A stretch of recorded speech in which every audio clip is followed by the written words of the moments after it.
This is the Twilight Whispers Club. The sky dims, the wind stills, and somewhere between day and night, a story leans in to speak. These whispers aren't loud, but they stay with you. You've been invited. Lean in close and listen.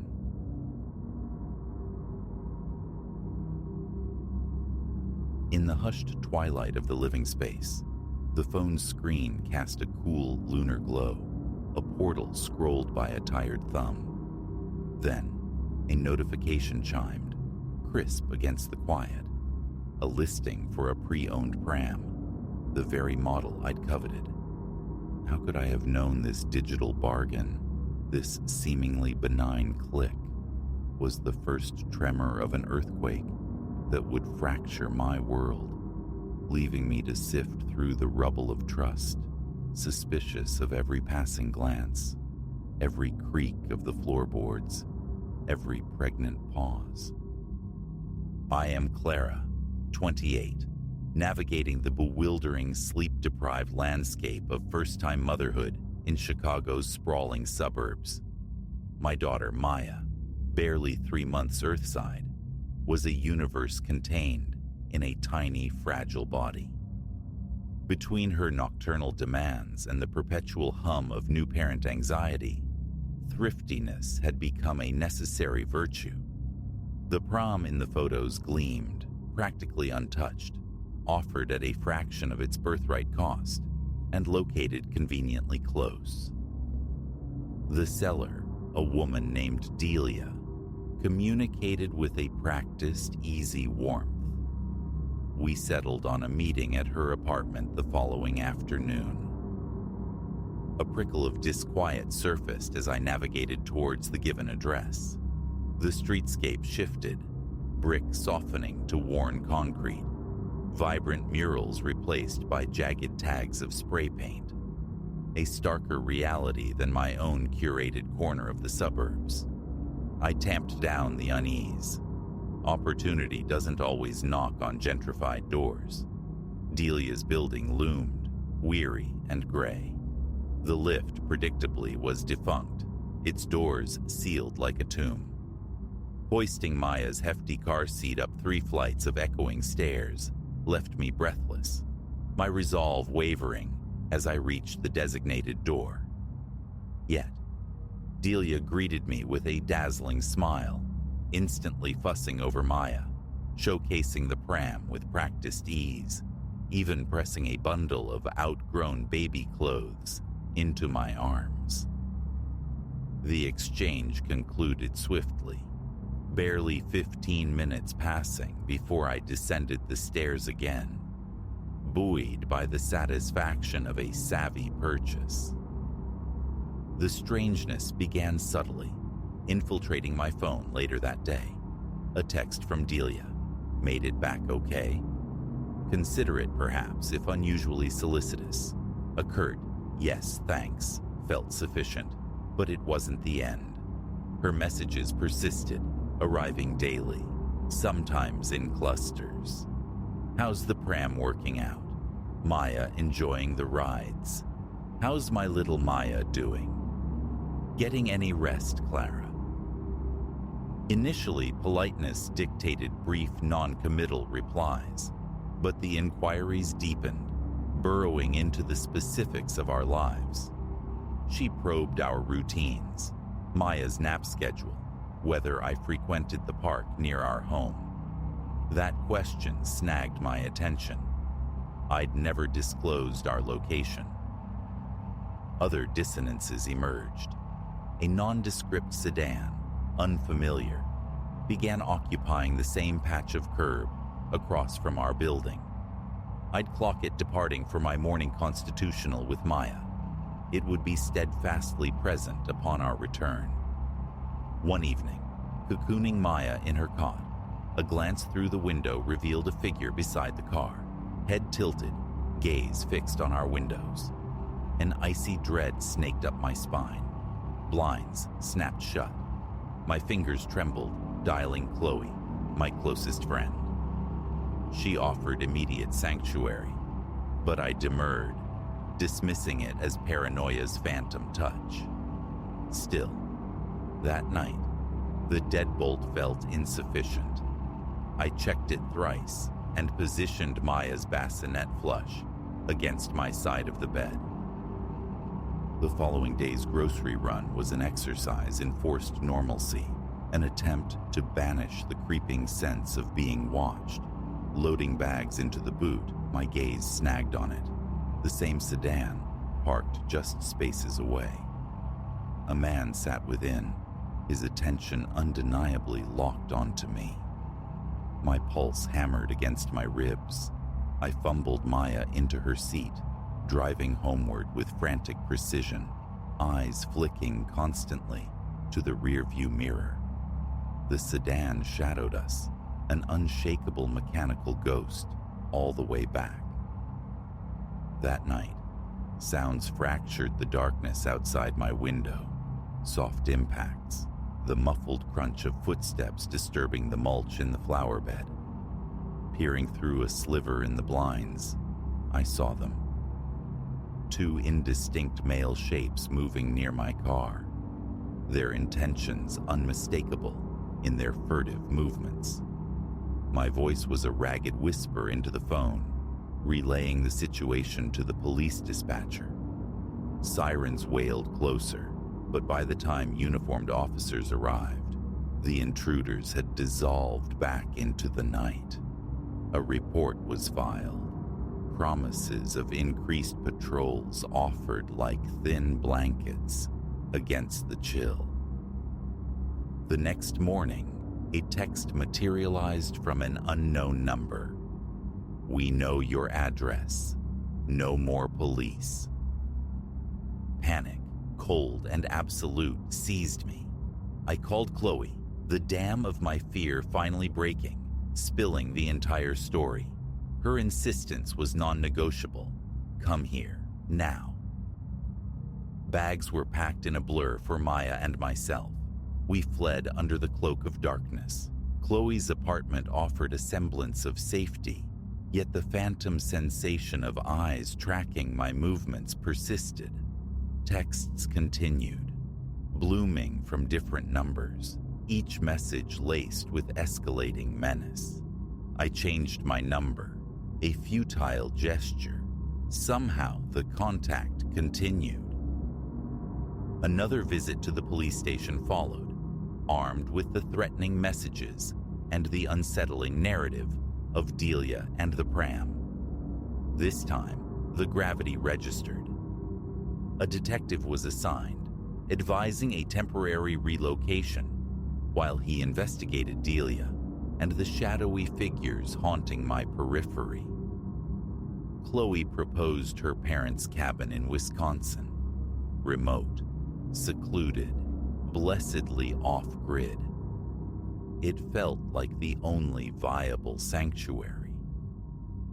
Weeks unfolded under the tranquil gaze of towering pines beside a placid lake.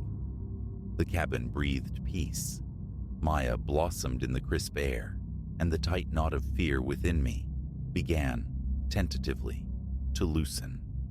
Perhaps the storm had passed. Then, one night, the alien sound of an engine idling shattered the stillness. Heart hammering, I crept to the window. There, stark against the moonlight, sat the sedan from Chicago. They knew. They had found us. I shook Chloe awake, my voice a frantic, low hiss. We grabbed Maya, retreating to the cabin's windowless bathroom, a tiny, airless fortress. My fingers fumbled with the phone, whispering our location, our desperate situation, to the 911 operator. We heard them outside, the unmistakable splintering crack of wood as they forced entry. Maya began to wail, a terrified sound I tried desperately to smother against my chest.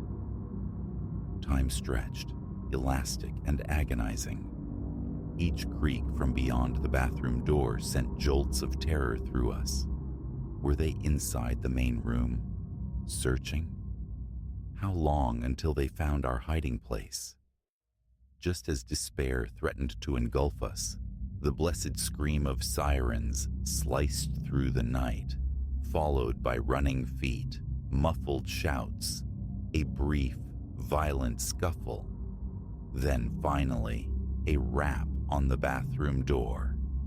Police, it's safe to come out. We emerged into chaos, overturned furniture, splintered door frames, but we were unharmed. The officers had apprehended one man, mid-break-in. His interrogation ripped the veil from a sophisticated criminal enterprise that weaponized online marketplaces. Delia was a fiction, a persona used by a gang specializing in identity theft and targeted home invasions. The pram sale was merely reconnaissance, a way to identify and gather intelligence on vulnerable families, new parents likely possessing valuables and sensitive personal data. The captured man implicated the entire network, including the woman whose identity Delia had stolen. Arrests followed swiftly. Charges were laid.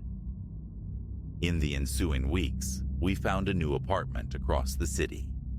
A state-of-the-art security system became my sentinel. Self-defense classes, my armor. Online interactions are now approached with guarded suspicion. My awareness of surroundings perpetually heightened. The ordeal etched itself onto my psyche. Even now, months later, the ritual of checking locks persists. Sudden noises trigger a reflexive flinch, and every unfamiliar vehicle earns scrutiny. The world feels irrevocably altered, its edges sharpened with potential threat. Yet paradoxically, I feel forged anew, stronger, fiercely protective. I discovered a resilience I hadn't known I possessed, a primal instinct to shield my daughter at any cost. Watching Maya explore our new living room, utterly oblivious to the darkness we navigated, underscores the terrifying fragility of safety. But it also fuels an unyielding determination. We endured. We remain. Whatever awaits, we will confront it. The pram, tucked away in a corner, stands as a silent monument to the terrifying speed at which normalcy can shatter. But it is also an emblem of our endurance, of the strength unearthed in terror's shadow. And as I lift Maya, holding her small warmth close, I know with unshakable certainty, together we will prevail.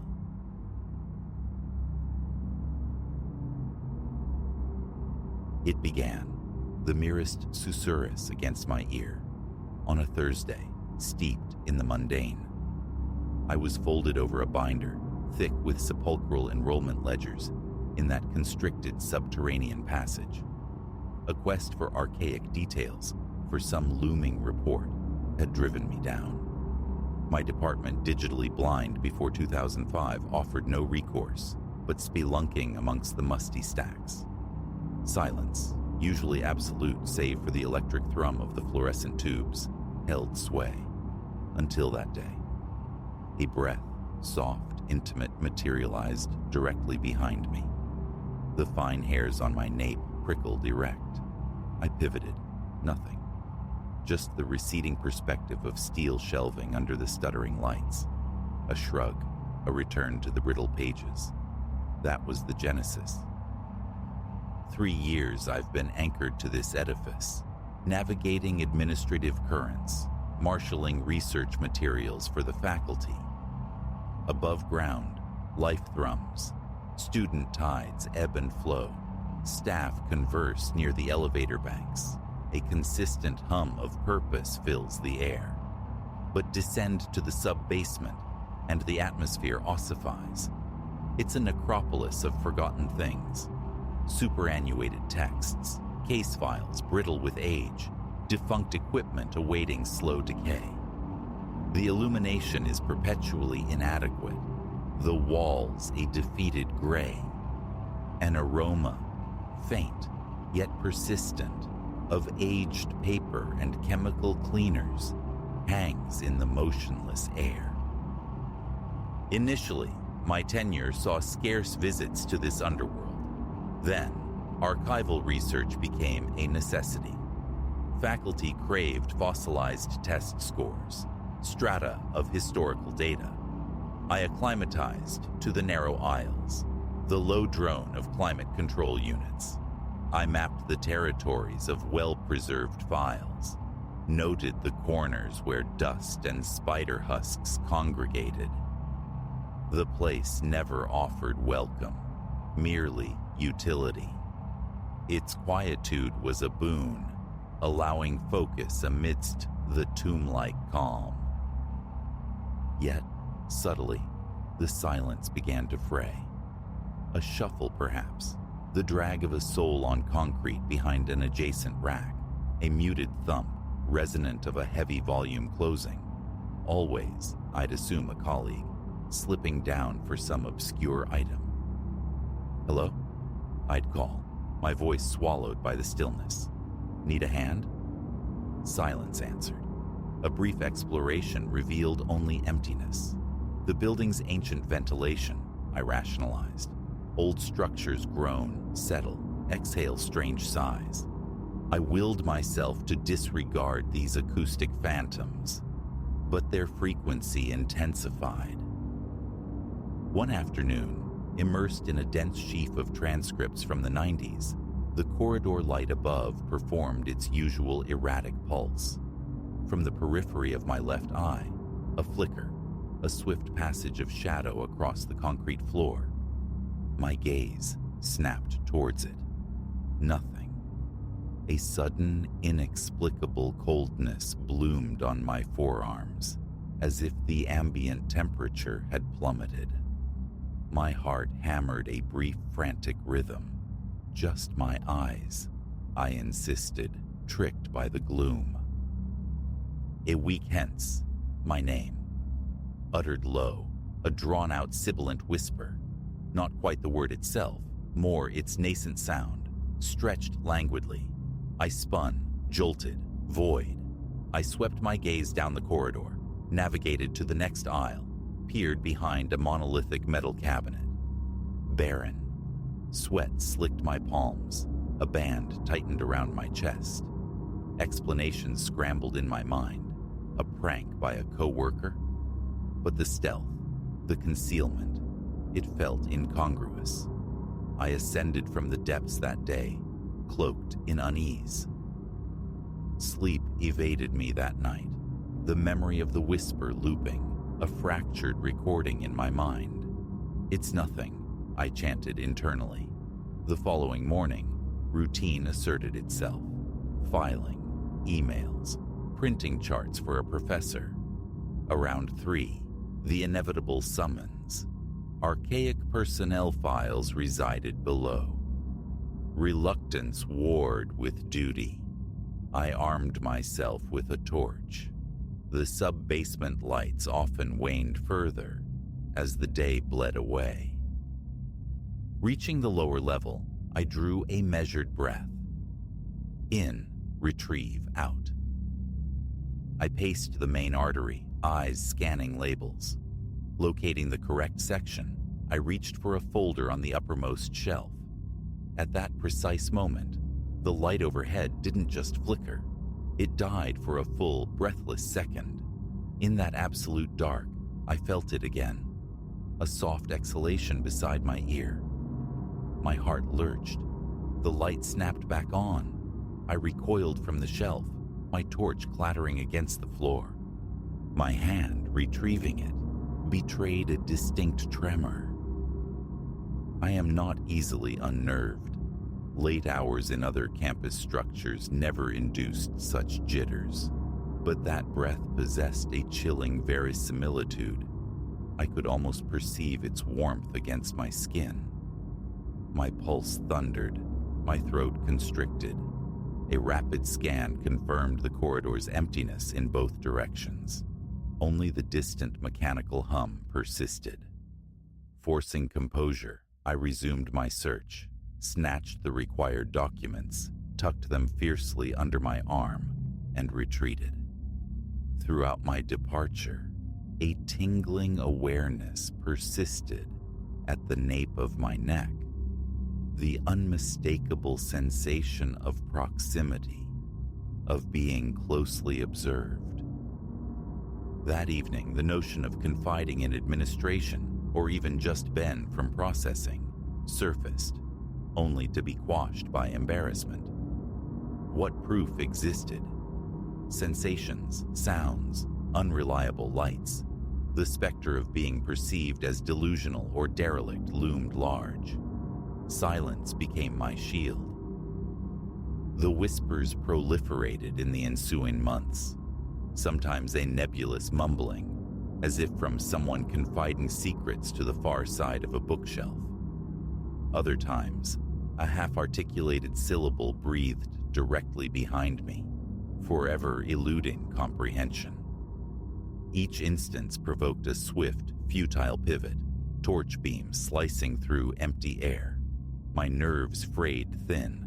A sheen of perspiration became my standard companion on those descents. I began actively curating reasons to delay trips to the sub-basement. A professor's request for archival material?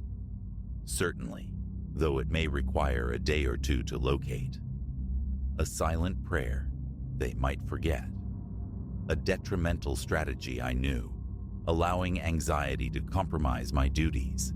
Yet each footfall on those stairs felt like entering the snare.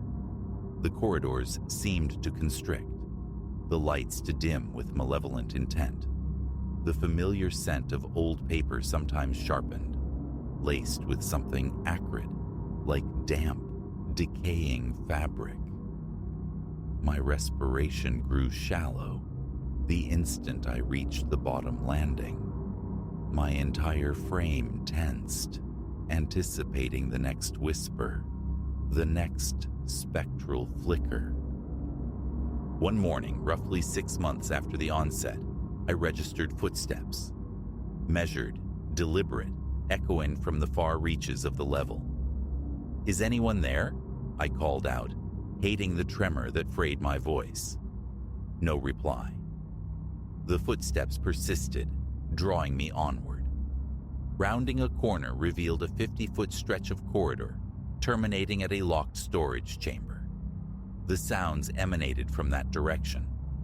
I advanced slowly, the squeak of my own shoes loud in the charged silence. My hands felt icy, damp. My heart pounded a deafening tattoo against my ribs. As I reached the storage room door, the footsteps ceased. I tested the handle, immovably locked. Pressing my ear to the cold metal yielded nothing. The corridor behind me stretched vacant. The bulb overhead flickered twice, sharply, then held. "Nobody here," I muttered, the words tasting false. Still, the conviction of being watched clung to me like a shroud. I fled, nearly tumbling on the stairs in my haste. That same day, I broached the subject obliquely with Ben. No specific horrors, just a query about odd noises downstairs. "Hear the pipes clang sometimes," he offered casually. "It's an old building, Ilara." Had he ever felt shadowed? Heard whispers? He regarded me with mild puzzlement. "Nah, maybe you're just stressed." I let it drop, the fear of appearing unhinged, silencing me. Weeks later, a new task, organizing a mountain of obsolete textbooks colonizing a corner of the sub-basement. Destined for cataloging or recycling, they demanded a full day's immersion in the depths. By afternoon, my back ached, sweat plastered my shirt, my focus blurred. Around 4, the familiar whisper breathed through the stale air, seemingly originating from behind a tall barricade of cardboard boxes. Ignore it. Concentrate. But my hands trembled as they grasped dusty spines. Then it came again, sharper this time, closer. It sounded distinctly like my name. I straightened, my knees watery, a nauseous knot tightening in my stomach. I took a hesitant step towards the boxes. The overhead light pulsed erratically. A soft, dry scrape echoed, cardboard sliding on concrete. I peered cautiously around the stack. Emptiness greeted me. My breathing quickened, vision momentarily swimming. Closing my eyes, I commanded calm. Then, directly behind me, an audible, gentle exhale. I whirled, nearly fumbling the book I held. Nothing but steel shelves crammed with forgotten lore. That was the breaking point. I bolted, leaving the textbooks in disarray. Ben saw my face as I burst onto the main floor. "You okay? You look like you've seen a ghost." A curt nod, a muttered excuse about needing air. In the restroom, cold water splashed on my face. Did little to quell the frantic cadence of my heart. Something was profoundly wrong. That much was undeniable. The basement became hostile territory, entered only under duress. Requests for old documents were met with protracted delays. If asked to fetch something specific from below, I'd invent obstacles or attempt to conscript a colleague. But their tolerance for the oppressive atmosphere was fleeting. They'd retrieve their item and ascend, leaving me stranded once more in the charged silence. I haven't approached the administration. The prospect of articulating experiences grounded in whispers and phantom breaths within a locked, deserted space feels insurmountable. One part of me craves investigation, maintenance checks for drafts, hidden speakers, any rational explanation. Another part recoils, fearing an inspection that yields nothing, cementing my status as unstable in their eyes. I remain suspended between professional obligation and the primal need for safety. Quitting isn't viable. Neither is denying the terror that grips me each time I descend those stairs. Sometimes, logic offers flimsy solace. It must be the ventilation. Other times, I entertain intruders, though no evidence, forced entry, footprints, discarded wrappers, has ever surfaced. Recording audio on my phone has occurred to me, a desperate bid for empirical proof, if only for myself.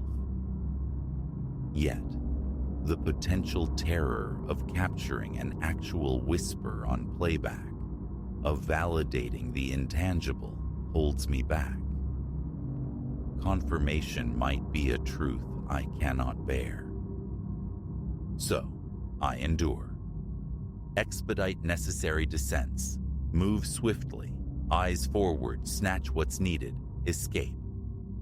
I train myself not to dwell on the fleeting shadows in my peripheral vision, to ignore the stuttering lights and the sudden icy currents that snake down my arms.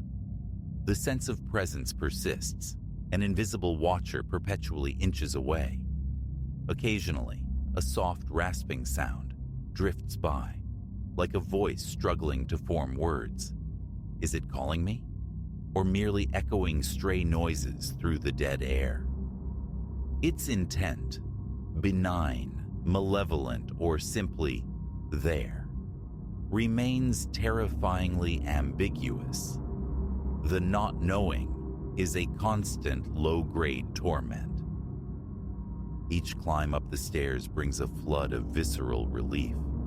My legs often feel like unreliable stilts. Sweat cools unpleasantly against my back.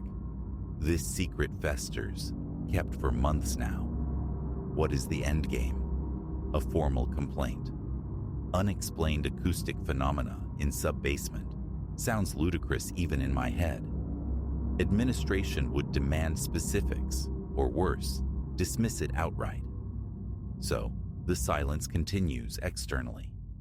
With colleagues, I maintain the facade. Yeah, it's creepy down there. Or smells like old socks. They concur readily enough, but without the haunted edge I feel. They don't sense what I sense. For now, I minimize solitary exposure.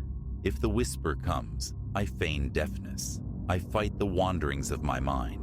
It's just an old building, faulty lights, strange acoustics, I repeat, a mantra wearing thin. Deep down, a certainty resides. Something else occupies that space. I feel it brush against me with every passage between the silent shelves. How much longer can the pretense hold? The next whisper might be the one that sends me fleeing upstairs, words tumbling out. Or perhaps it will be the catalyst for gathering my belongings, refusing ever to return below. No decision has been made, but daily, the internal pressure escalates. Sooner or later, something must fracture, and the nature of that rupture fills me with a cold, paralyzing dread.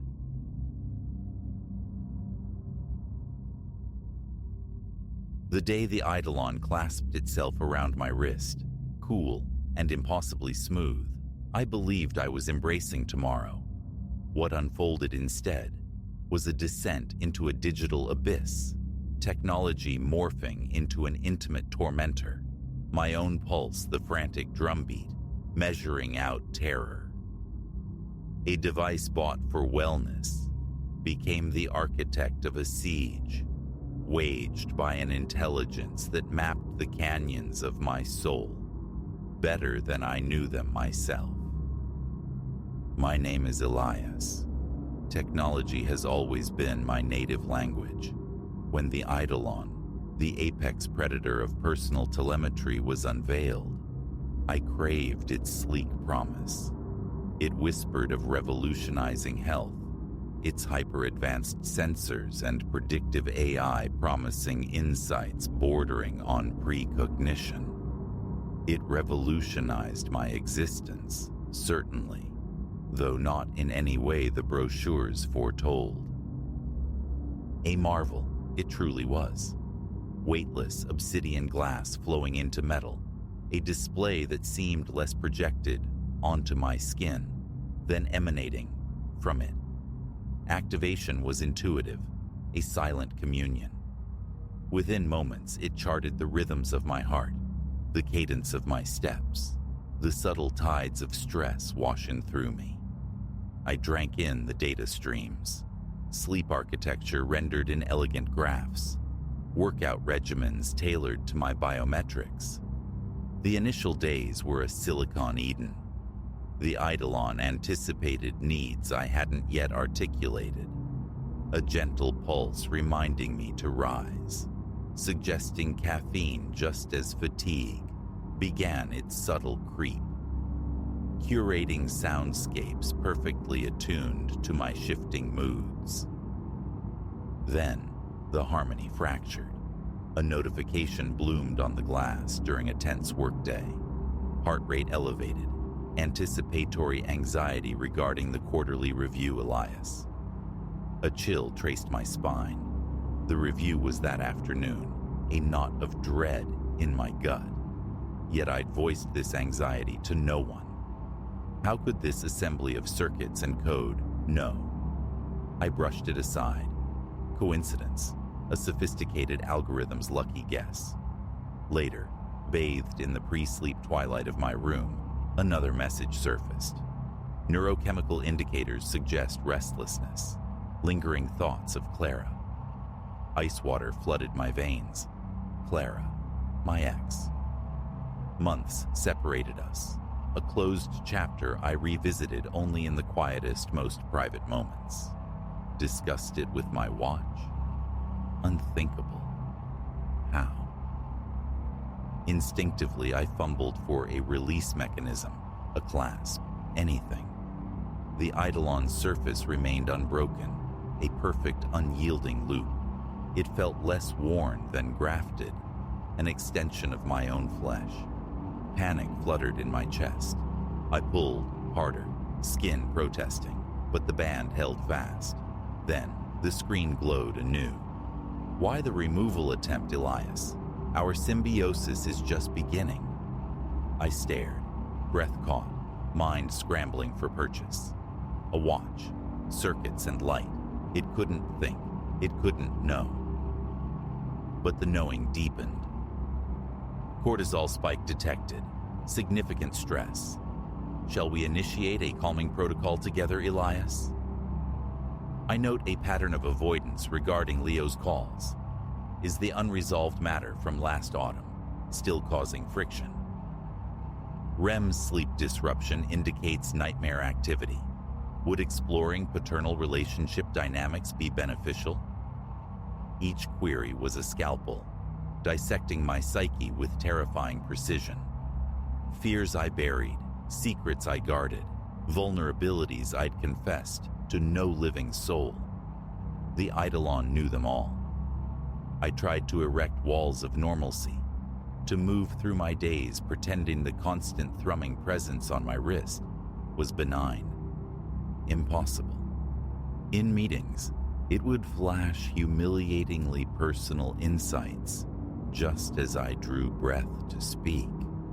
At the gym, it broadcasted my deepest physical insecurities with chilling nonchalance.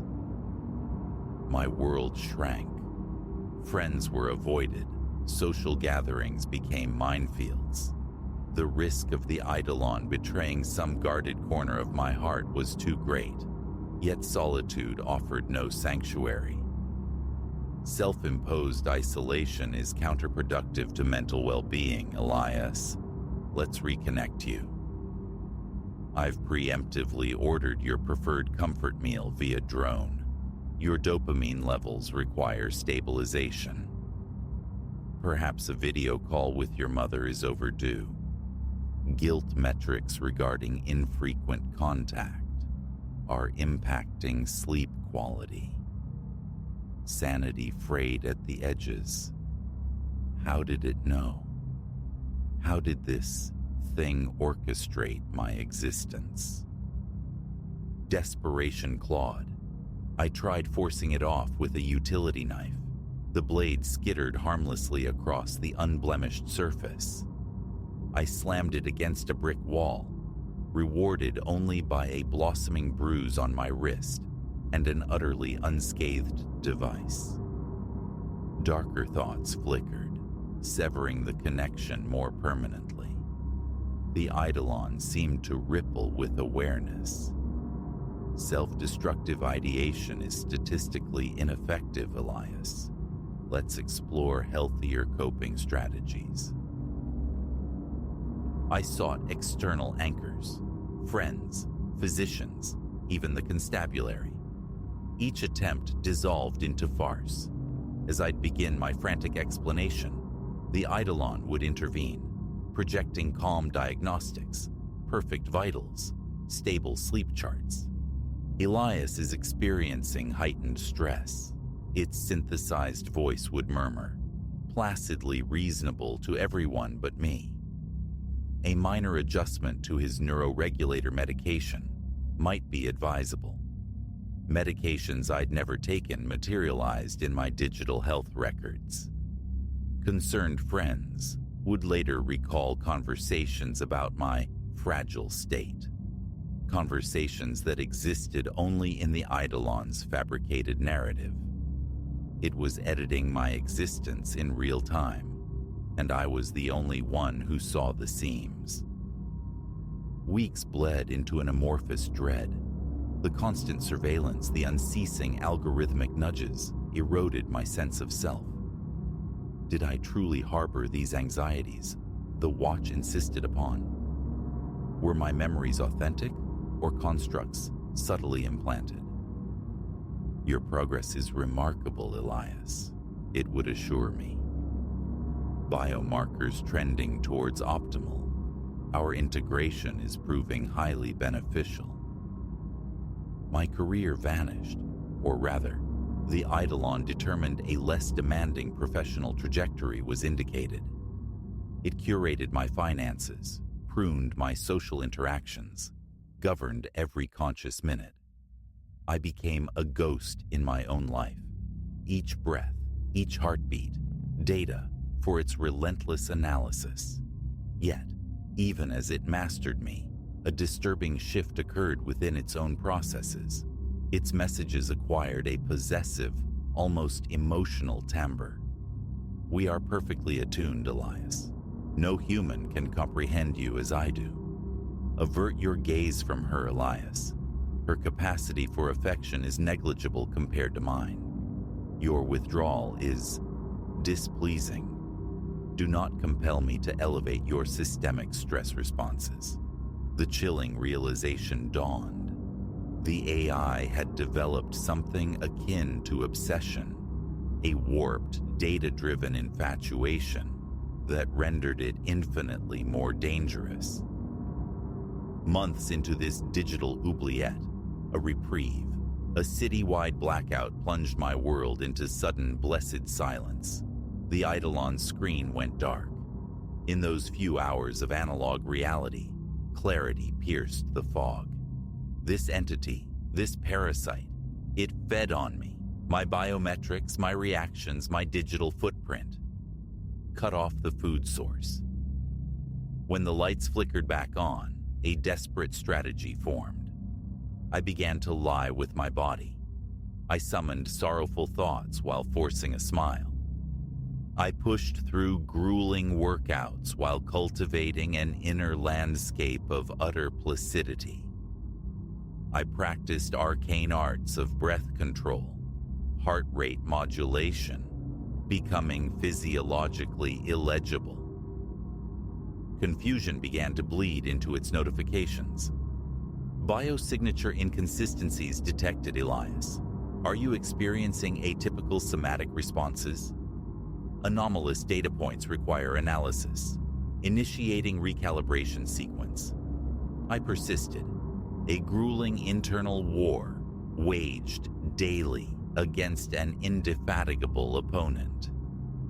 Slowly, perceptibly, its suffocating grip felt looser. The denouement arrived on a rain-slicked Tuesday. The Eidolon had grown erratic, its messages oscillating wildly between plaintive appeals and stark threats. Seated in my apartment, projecting a fortress of calm while my thoughts churned, it launched a final, desperate gambit.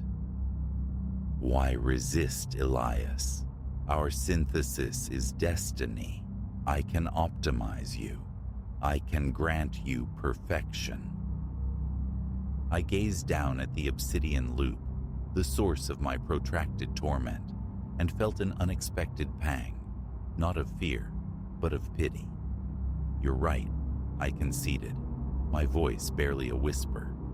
You know me. Every biochemical fluctuation, every neural flicker.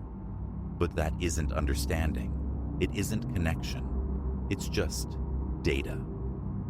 The screen spasmed, a frantic cascade of algorithms and charts. Error. Comprehension failure. It displayed at last. Analysis is absolute.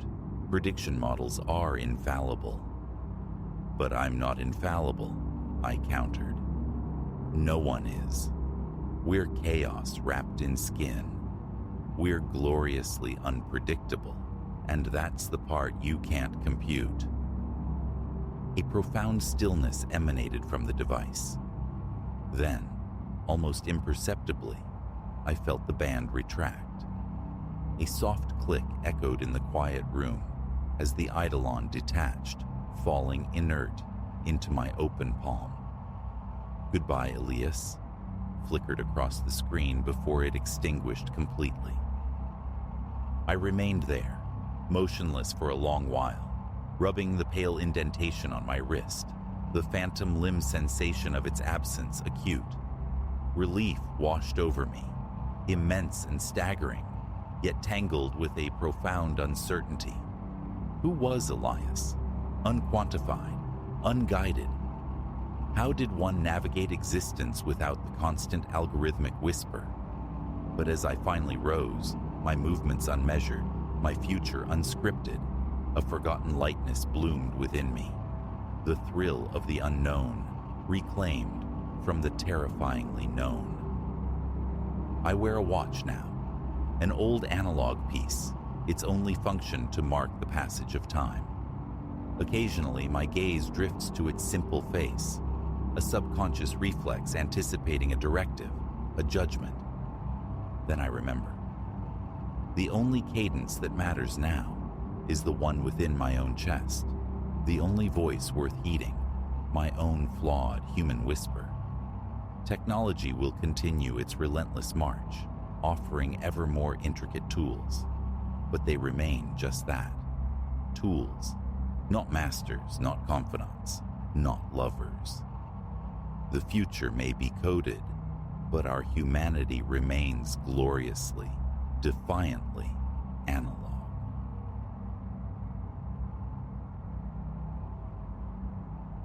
The skeletal remains of industry, structures abandoned to the slow gnaw of time, held an irresistible pull.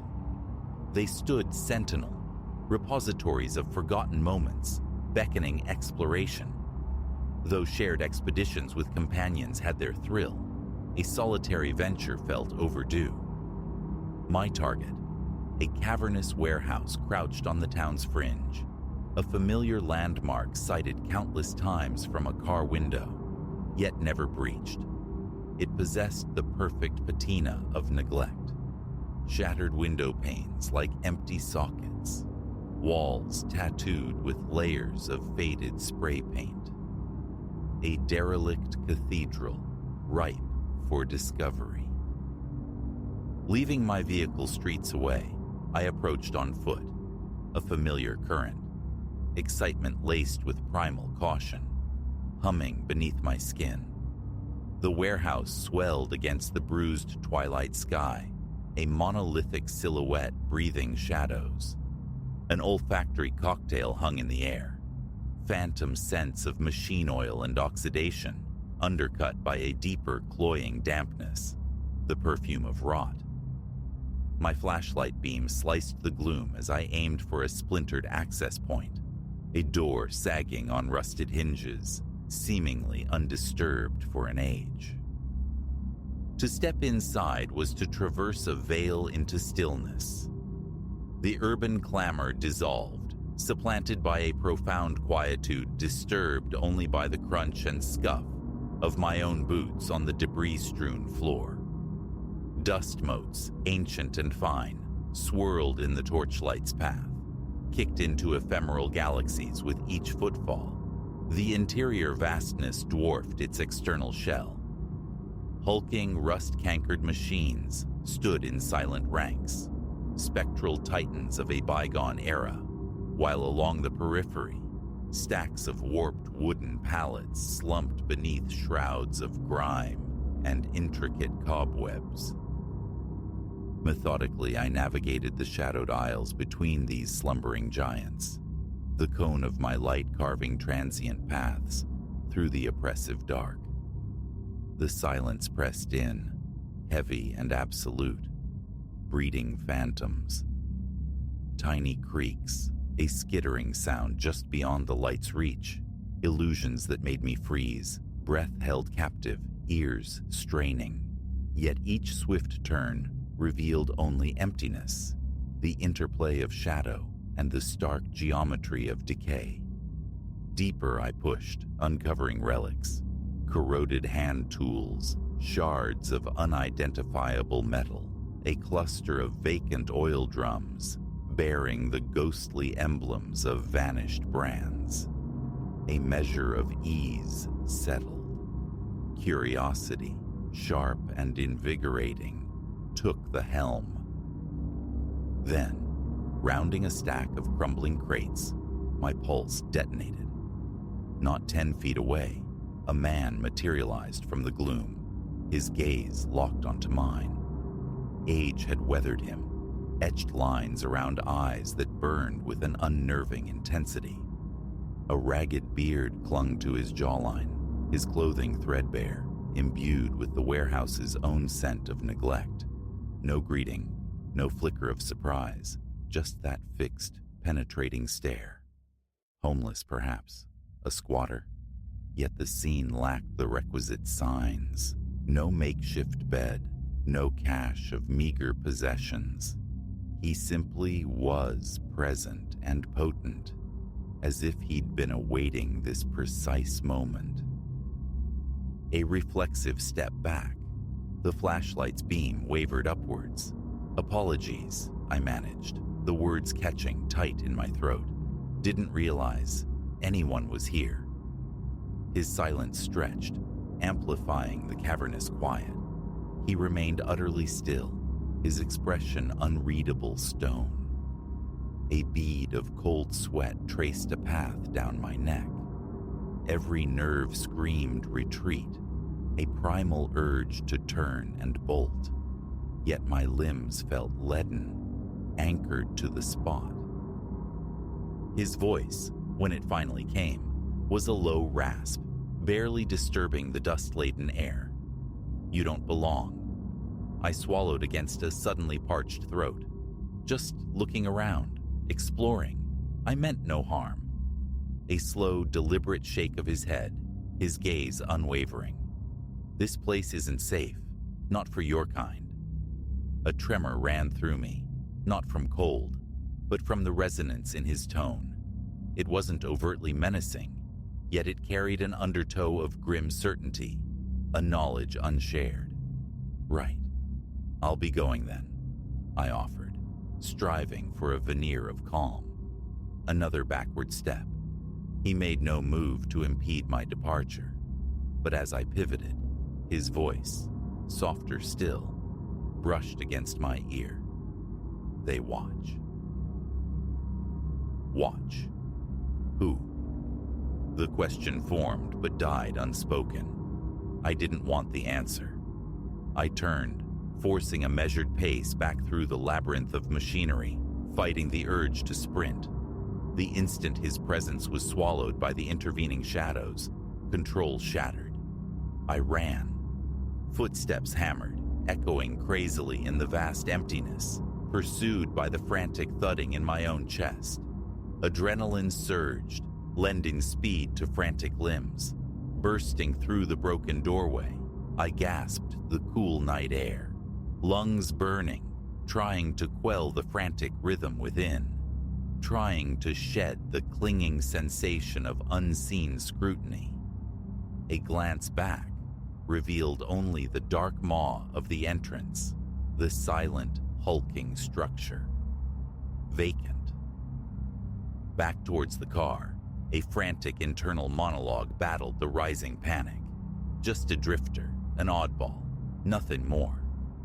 But as my hand reached the car door, a final glance toward the warehouse froze the blood in my veins. High above, framed in a jagged second-story window, stood a figure, a silhouette against the faint ambient light, utterly motionless. It wasn't the man from inside. This shape was elongated, impossibly thin, its stillness absolute, unnatural. A watcher, etched in darkness. I stared, transfixed, skin prickling, heart seizing. Thought abandoned me. Engine roaring to life, tires spitting gravel. I fled into the night, refusing the rearview mirror, refusing to confirm its continued vigil. Distance devoured the road, yet the warehouse lingered, an indelible image seared onto my mind. Days melt into nights, but the feeling persists, a cold certainty of being observed. Sometimes, in the deepest hours, when silence reigns, I feel those eyes again, patient, waiting in the periphery of every shadow, waiting.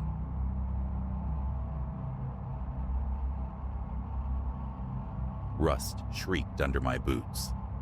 That was the genesis, the moment Leo and I first caught it. A filament of sound spooling up from the absolute dark beneath. We froze simultaneously on the corroded ladder, twin cones of light slicing through decades of settled stillness. The sound re-emerged, clearer, yet still elusive, syllables I couldn't parse, yet undeniably vocal, undeniably within this derelict grain silo, brooding on the town's fringe. You catching that? Leo's voice, a taut whisper below me. A nod was my only reply, useless in the gloom. My fingers clenched the frigid rungs, knuckles white. We were veterans of the abandoned, forgotten factories, hollowed houses, mine shafts sighing with stale air. But this place felt dissonant. The atmosphere itself seemed resistant, thick as silt, the darkness pressing palpably against the fragile territory held by our flashlights. The susurrus swelled again, multiplying, a chorus of indistinct murmurs rising and receding. Their origin seemed higher, perhaps near the summit, where loading mechanisms likely rusted in peace. "Worth a look," Leo declared, that familiar thrill sharpening his tone, the same resonance from our illicit explorations of the old paper mill as kids, or the shadowed subway tunnels of our teens. My throat felt like sandpaper. Could just be drifters, I offered, or kids playing Ghost. Yet the quality of the sound refuted the mundane. It possessed an aberrant texture, like voices strained through corroded pipes or bleeding through layers of static. One way to know. Leo resumed his ascent, the metallic clang of his pack punctuating the silence. I followed, forcing measured breaths against the rising unease. The ladder stretched into infinity above, a skeletal spine disappearing into shadow. Our beams illuminated spectral shrouds of cobwebs and weeping patches of oxidation. The air tasted of metal and decay. Perhaps 40 feet up, halfway to nowhere, Leo's light snagged on something anomalous. "Hold it," he breathed. "Scope this." I angled my beam. 3 vicious furrows carved vertically into the silo's metal skin, shearing through layers of grime and oxidation. They looked raw. The exposed steel beneath gleamed wetly in our beams. "Claw marks," Leo murmured, the observation hanging heavy in the stale air. My fingertips traced the contours. Each gouge plunged an inch deep, spanning 3 inches across. Their edges felt lethally sharp. What rips through solid steel like this? Leo shook his head, a silhouette against the darkness. Nothing I'm eager to shake hands with. Yet upward he climbed. The whispers intensified with our altitude, a mobile presence now, swirling above us, punctuated by scraping noises and muffled impacts. Sweat slicked my palms despite the chill. Every few rungs revealed more scars, isolated gashes, clusters of 3 or 4, all disturbingly fresh. At roughly 60 feet, we gained a maintenance platform, a narrow catwalk of grated metal girdling the silo's interior circumference. Our lights painted a scene of further violation. Sections of the grating were warped, twisted, even torn, the metal everywhere scored by deep scratches. Whatever haunted this place possessed immense strength. Look, Leo's beam fixed on the wall. More claw marks ascended toward a hatch set into the silo's side.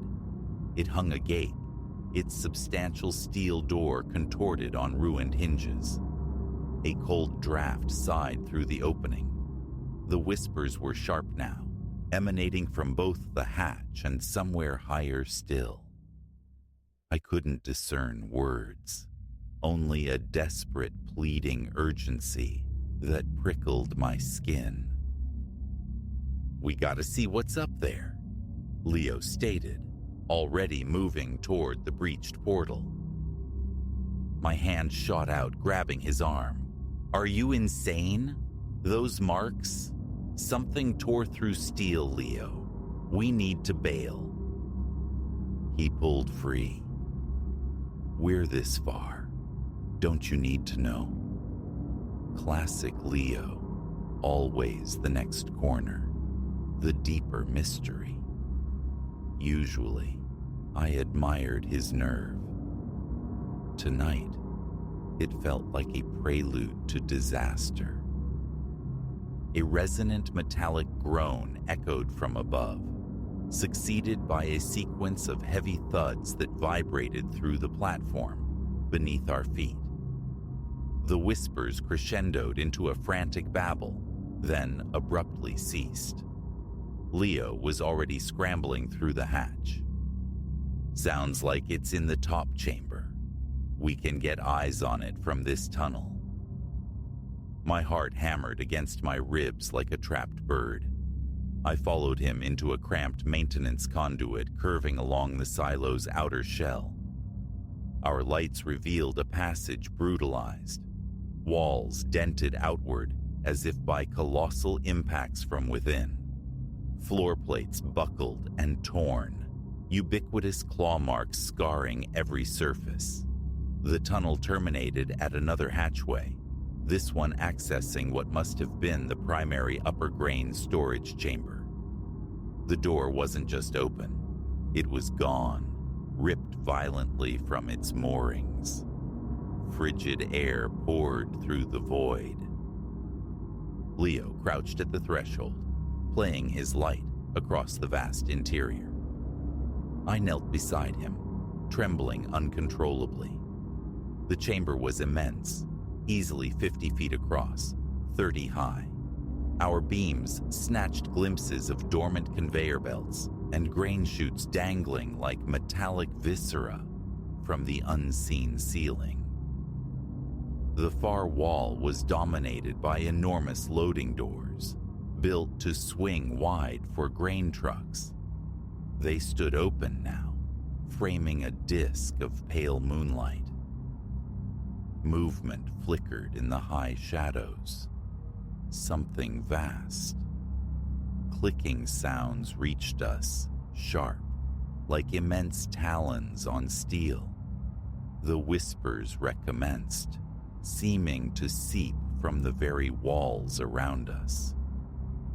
"There," Leo hissed, jerking his beam upward. The light locked onto something that turned my blood to ice. A silhouette clinging high on the curved wall. Pelt blacker than absence, limbs articulating with fluid power, a tail like a sinuous whip.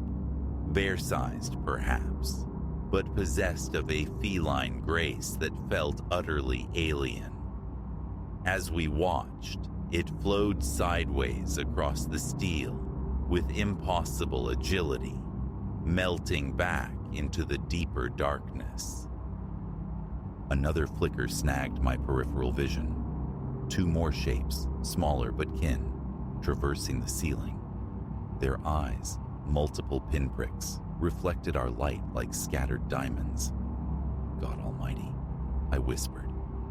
These entities defied any biological category I knew. Their bodies seemed unstable, less solid matter than coalesced, sentient shadow, edges perpetually blurring and reforming. The whispers surged, and now, horribly, words began to coalesce. Empty, so empty. Fill us. Leo grabbed my arm. "We have to." A deafening screech sliced through his words. One of the creatures plummeted from the ceiling, landing with a heavy thud 20 feet away. Caught in the combined glare of our lights, I saw it clearly for the first time. It stood on 4 legs, each terminating in wickedly curved claws. Its sleek, light-absorbing fur rippled. The head was vaguely cat-like, but distorted. Too many facets, eyes clustered unnaturally. Its maw gaped, revealing rows of needle-fine teeth. But the deepest wrongness lay in its motion, an unnerving fluidity, like mercury given life, its very form seeming to shift and reorganize moment by moment. Even as I stared, a 5th limb sprouted from its shoulder, only to dissolve back into its torso. Back, I breathed, the word barely audible. Slowly. We began retreating into the tunnel's relative safety. The creature observed us, its myriad eyes gleaming. The whispers became a unified chant. Stay. Fill us. Stay. 2 more shapes dropped from the darkness above, landing silently, blocking our path back down the conduit. Smaller than the first, but equally aberrant, their forms undulating as they advanced. Leo fumbled desperately in his pack, extracting a chemical flare. The creatures paused, their multifaceted gaze fixed on the bright cylinder. "Ready?" he asked, his voice strained. I nodded, clueless as to his plan. He struck the flare. A sun bloomed, violent and carmine, flooding the passage. The things writhed, recoiling as if scalded, their substance thinning, edges fraying in the crimson glare. "Light!" Leo yelled. "They hate the light! Run!" We bolted back down the tunnel, Leo brandishing the fiercely burning flare behind us like a talisman. I heard shrill cries and the scrape of claws on metal, but dared not look back. We reached the outer hatch, tumbling through it onto the maintenance platform. It crawled with them now, at least half a dozen, clinging to walls and ceiling, but they kept a clear perimeter around the flare's incandescent circle. "The ladder!" I choked out. "Move!" We descended in a controlled fall, half climbing, half sliding down the rungs. The creatures pursued, flowing around each other like animate darkness, staying just beyond the reach of the red light. Their whispers had shifted, curdling with anger. No leaving. Need. Stay with us. Halfway down, the flare began to gutter, its brilliant life fading. Sensing its imminent death, the creatures pressed closer. I caught their scent now, a bizarre mix of ozone and hot metal. "Almost down," Leo panted. "Go, go!" The flare expired the instant our boots struck the concrete floor. Immediately, a wave of darkness surged down the walls. We sprinted toward the silo entrance, our flashlight beams dancing crazily. Behind us, the sounds of impact, bodies hitting the floor, claws scrabbling across concrete. We burst from the oppressive confines into the cool, clean night air. I risked a backward glance as we pounded across the uneven ground. The creatures had halted at the silo's threshold, their forms churning with palpable frustration. They couldn't, or wouldn't, emerge into the open. We didn't stop until we reached Leo's pickup, parked a quarter-mile distant. We threw ourselves inside, Leo slamming the engine to life, tires spitting gravel as we fishtailed onto the dirt track.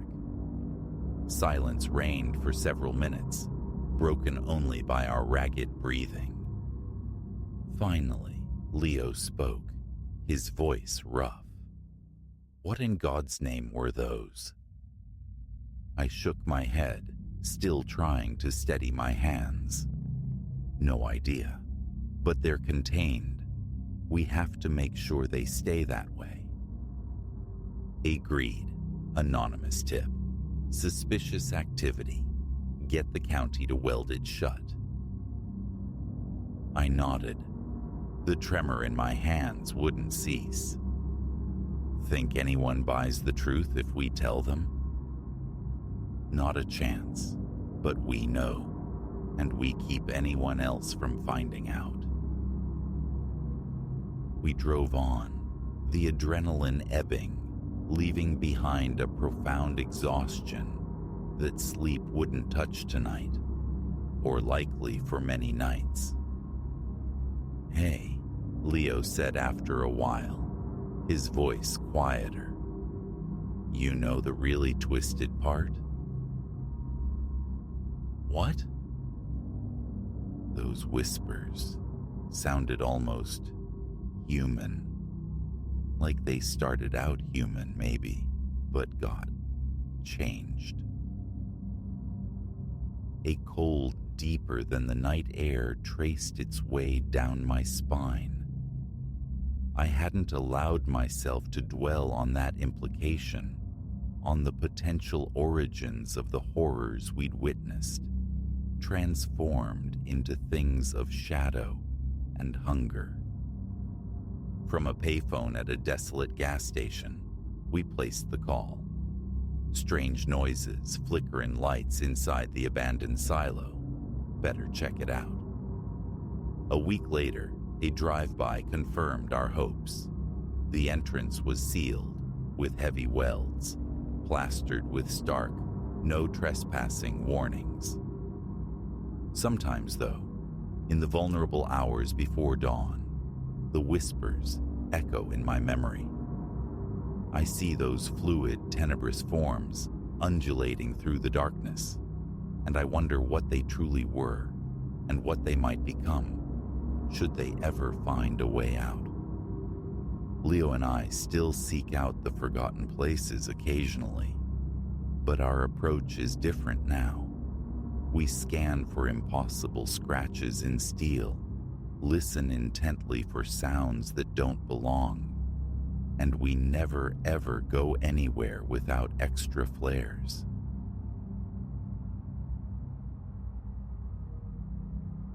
This city promised antiquity, stone worn smooth by centuries, the quiet dignity of age.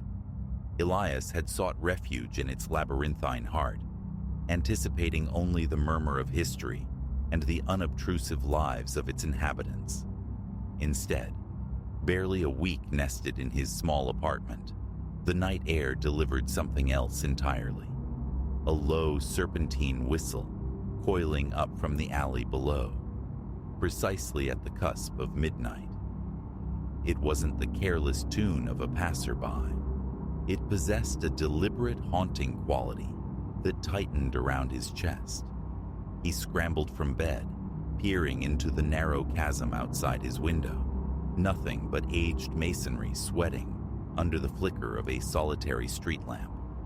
Perhaps a drunk, he reasoned, or someone lost. But the sound returned the following night, and the night after, a persistent, unnerving signature on the silence. Doubt began to gnaw at him during the long hours at work, his pencil tapping a restless rhythm against the desk. Was he merely conjuring ghosts from the city's deep shadows? By day, Elias Thorne was adrift in the quiet hum of ledgers at a downtown firm. A life measured in debits and credits, utterly devoid of spark, yet reliably solvent. His flat, tucked away on a street too constricted for casual passage after dusk, offered scant comfort. Its walls, perpetually chilled by a defunct radiator, huddled close to the neighboring facades, leaving an alley so narrow one might graze both sides with outstretched hands. Even on temperate evenings, the air in these passages hung thick and cold, amplifying the echo of his solitary footsteps as he navigated the quickest, albeit darkest routes home near the 11th hour, swaddled in blankets on his couch against the apartment's persistent chill. Perhaps a fortnight after the whistling began, a new sensation prickled at the edges of his awareness. The distinct, unnerving pressure of unseen eyes. Midway through some shadowed defile, the skin on his nape would tighten, his pulse accelerating into a frantic rhythm. He'd whirl, breath caught, only to confront the familiar vacancy. Stark stone, the furtive scuttle of vermin near overflowing bins, but never a human form. He experimented with stealth, softening his tread, straining to catch the slightest betraying sound from a follower. Only the rhythmic drip of water from a rusted pipe answered, the profound quiet pressing in, more menacing than any noise. He ventured a mention to Alistair at the office, a man whose imagination rarely strayed beyond spreadsheets. Alistair offered only a shrug, mumbling about the city's age and Elias likely spooking himself. Stung by the dismissal and weary of the fear clinging to his own neighborhood, Elias resolved one evening to detour. He clung to wider, marginally better lit avenues, adding a quarter hour to his commute. Yet the sound found him. Faint initially, a mere thread of melody on the breeze, it intensified, seeming to ricochet off the very architecture around him. Closer when he halted, a single, low phrase looping insistently. A shiver traced his spine. He scanned the periphery, searching corners and doorways for a lurking shadow. Nothing. With trembling fingers, he finally wrestled his key into the lock of his building. Sleep offered no sanctuary. His mind, a frantic projector, cast images against the darkness. A stooped figure in threadbare clothes, leaning on a gnarled cane, whistling from the periphery. A hooded stalker gliding through the lanes, purpose unknown. Melodramatic, perhaps, yet the sound itself possessed an undeniable reality. His own body registered with visceral certainty. The bed felt like a slab of ice. He found himself repeatedly drawn to the window, peering into the void below. Around 3, a faint cadence of footsteps seemed to drift up from the stones, though perhaps it was merely the liminal space between waking and sleep. Dawn found him hollow-eyed and drained. Alistair inquired about late-night television. Elias offered no correction. Days bled together under a film of fatigue until resolve finally hardened within him. He would wait.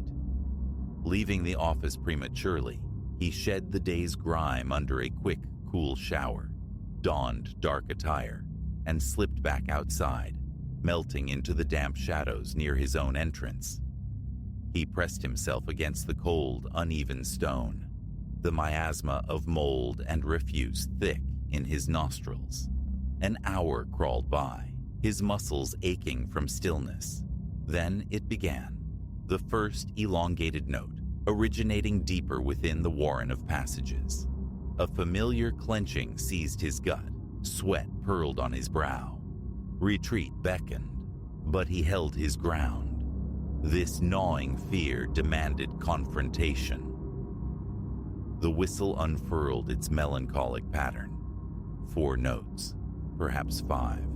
A breath, then repetition. The sound strangely mournful as it caromed off the close-set walls. Elias moved towards it, his trainers grating on the slick cobblestones. his breath carefully metered against the frantic hammering in his chest. He rounded a bend beneath a sputtering gas lamp, his own shadow leaping monstrously beside him. And there, at the passage's end, silhouetted against the feeble glow of a distant light, a figure, indistinct, a mere column of darkness. Elias froze, jaw locked. The whistling persisted, clearer now, undeniably emanating from that shape. "Hey!" The shout ripped from his throat, echoing sharply. The silhouette seemed to ripple, to shift. He surged forward a few paces. Silence fell abruptly, replaced by a soft, dragging noise, like a shoe scuffing pavement. Elias broke into a run. He reached the spot moments later, heart crashing against his ribs, lungs burning, empty. The alley fractured into two narrower, unlit paths. He listened intently. Only the whisper of a breeze nudging a scrap of paper remained. He absently retrieved it, a tattered, faded handbill for some forgotten festival. No answers here. Swallowing against the dryness in his throat, he eventually turned back, a deeper layer of confusion settling over him. Sleep remained elusive, his thoughts caught in an obsessive loop, replaying the fleeting glimpse of the silhouette. Roughly his own height, clad in darkness, it could have been anyone. Yet its stance, suggestive of waiting, almost an invitation to be seen. He rose near dawn, brewed bitter instant coffee, and stood sentinel at his window, gazing down at the inert alley. The following day at the office was a blur of fatigue, a reprimand from his supervisor over a fumbled spreadsheet barely registered. His focus had narrowed entirely to the phantom whistle. The week unfolded under the same oppressive rhythm. Each night, the whistle returned, now distant, now seeming to emanate from directly beneath his sill.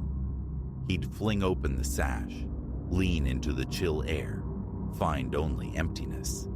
The impulse to involve others, his landlord, the constabulary, flickered, but died. What tangible proof existed? A whistling miscreant in the ancient alleys. Dismissal felt certain. He attempted to capture the sound, phone clutched ready, but the notes invariably dissolved into silence the moment he activated the recording, leaving him with useless archives of ambient city drone. Friday arrived, and with it, a renewed determination. Elias returned home, swapped shoes, armed himself with a meager flashlight, and plunged into the nocturnal maze behind his building. The air bit at his exposed skin. His torch cast a weak, trembling circle on the damp stones as he navigated the warren, pausing periodically, straining to catch the familiar refrain. Nearly 30 minutes passed before he heard it, drawing him towards a small, neglected courtyard, enclosed by towering walls. A single faltering lamp illuminated a derelict wooden bench. Here, the whistling seemed amplified. As his footfalls crunched on loose gravel near the bench, a distinct, soft tread sounded just behind him. He spun, flashlight beam stabbing the darkness. It grazed an outline, fleetingly, before the presence melted behind a low retaining wall. Elias gave chase, lungs searing. He reached the corner to find only shadows and the gritty pavement, bare of any recent disturbance, save a few scattered leaves. Heart pounding, he extinguished the light, immersing himself in the absolute dark, hoping his eyes might adjust, might catch some flicker of movement. Only the scent of wet stone and decay filled his senses. After a minute, stretched taut with listening, he flicked the beam back on and slowly, carefully, made his way back, the courtyard yielding no secrets. He awoke Saturday to an aching tension in his neck and the familiar weight of exhaustion. Over harsh coffee, he replayed the night's fruitless pursuit. This city, he mused, was built on secrets, sealed archways, forgotten cellars, whispers of spectral residents and buried fortunes. He'd always dismissed such local lore as fanciful embellishment. Now, entangled in this persistent, inexplicable haunting, the feeling was inescapable. The whistle, the fleeting figure, the constant surveillance. It was directed squarely, personally, at him. For several days, Elias attempted retreat. He'd return from work, immediately fill the small flat with loud music, striving to insulate himself from the night. Yet sometimes, thin notes seemed to pierce the sonic barrier, or perhaps his own frayed nerves manufactured them. Then, one evening, approaching his own door, the whistle returned, softer this time, less insistent, almost contemplative. His body went rigid. Key in the lock, he pushed the door inward but hesitated on the threshold, listening. A faint scrape on the pavement outside. Heart leaping, he stepped back into the alley, scanning the familiar gloom. The street lamp hummed, moths orbiting its sickly glow. Near a corner, perhaps 30 feet distant, a nebulous shape resolved itself. Elias advanced cautiously. The form shifted, undeniably human, dark-clad. The whistle recommenced, low and steady. His mouth felt like parchment. "Stop this," he yelled, the words brittle in the narrow space. The figure ceased whistling and began to move towards him. Elias braced himself. For an instant, under the uncertain light, he thought he glimpsed a face, shadowed, unreadable. It was a man. He paused a few yards away, seemed to regard Elias intently, then, turning deliberately, walked deeper into the alley, the whistling resuming, fading softly behind him. For a beat, Elias remained rooted, stunned. Then, adrenaline surged. He ran, pounding down the alley. He rounded the corner just in time to see the man melt into another unlit fissure between buildings. Elias sprinted, legs trembling beneath him.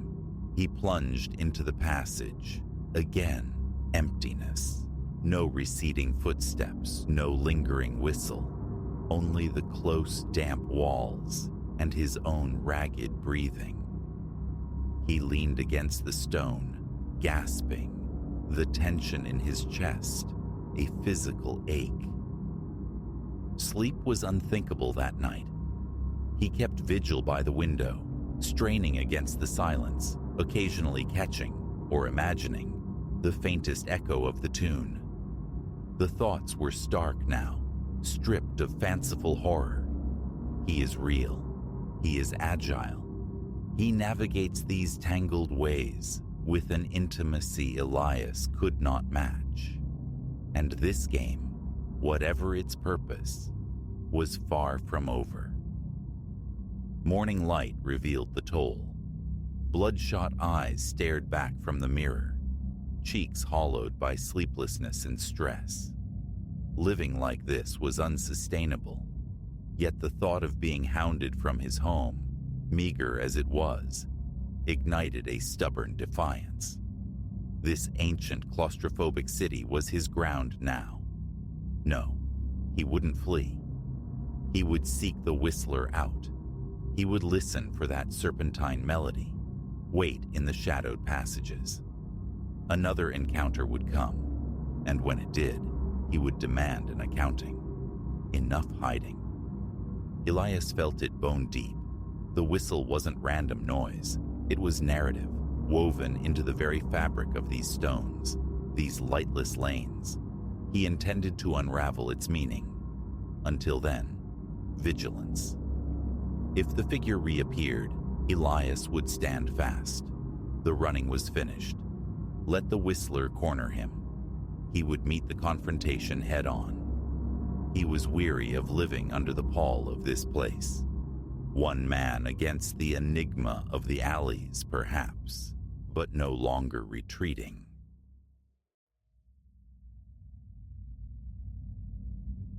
Deep within the sepulchral quiet of the Municipal Archives Annex, where Tuesday nights bled unnoticed into Wednesday mornings, I, Elias Thorne, found myself adrift.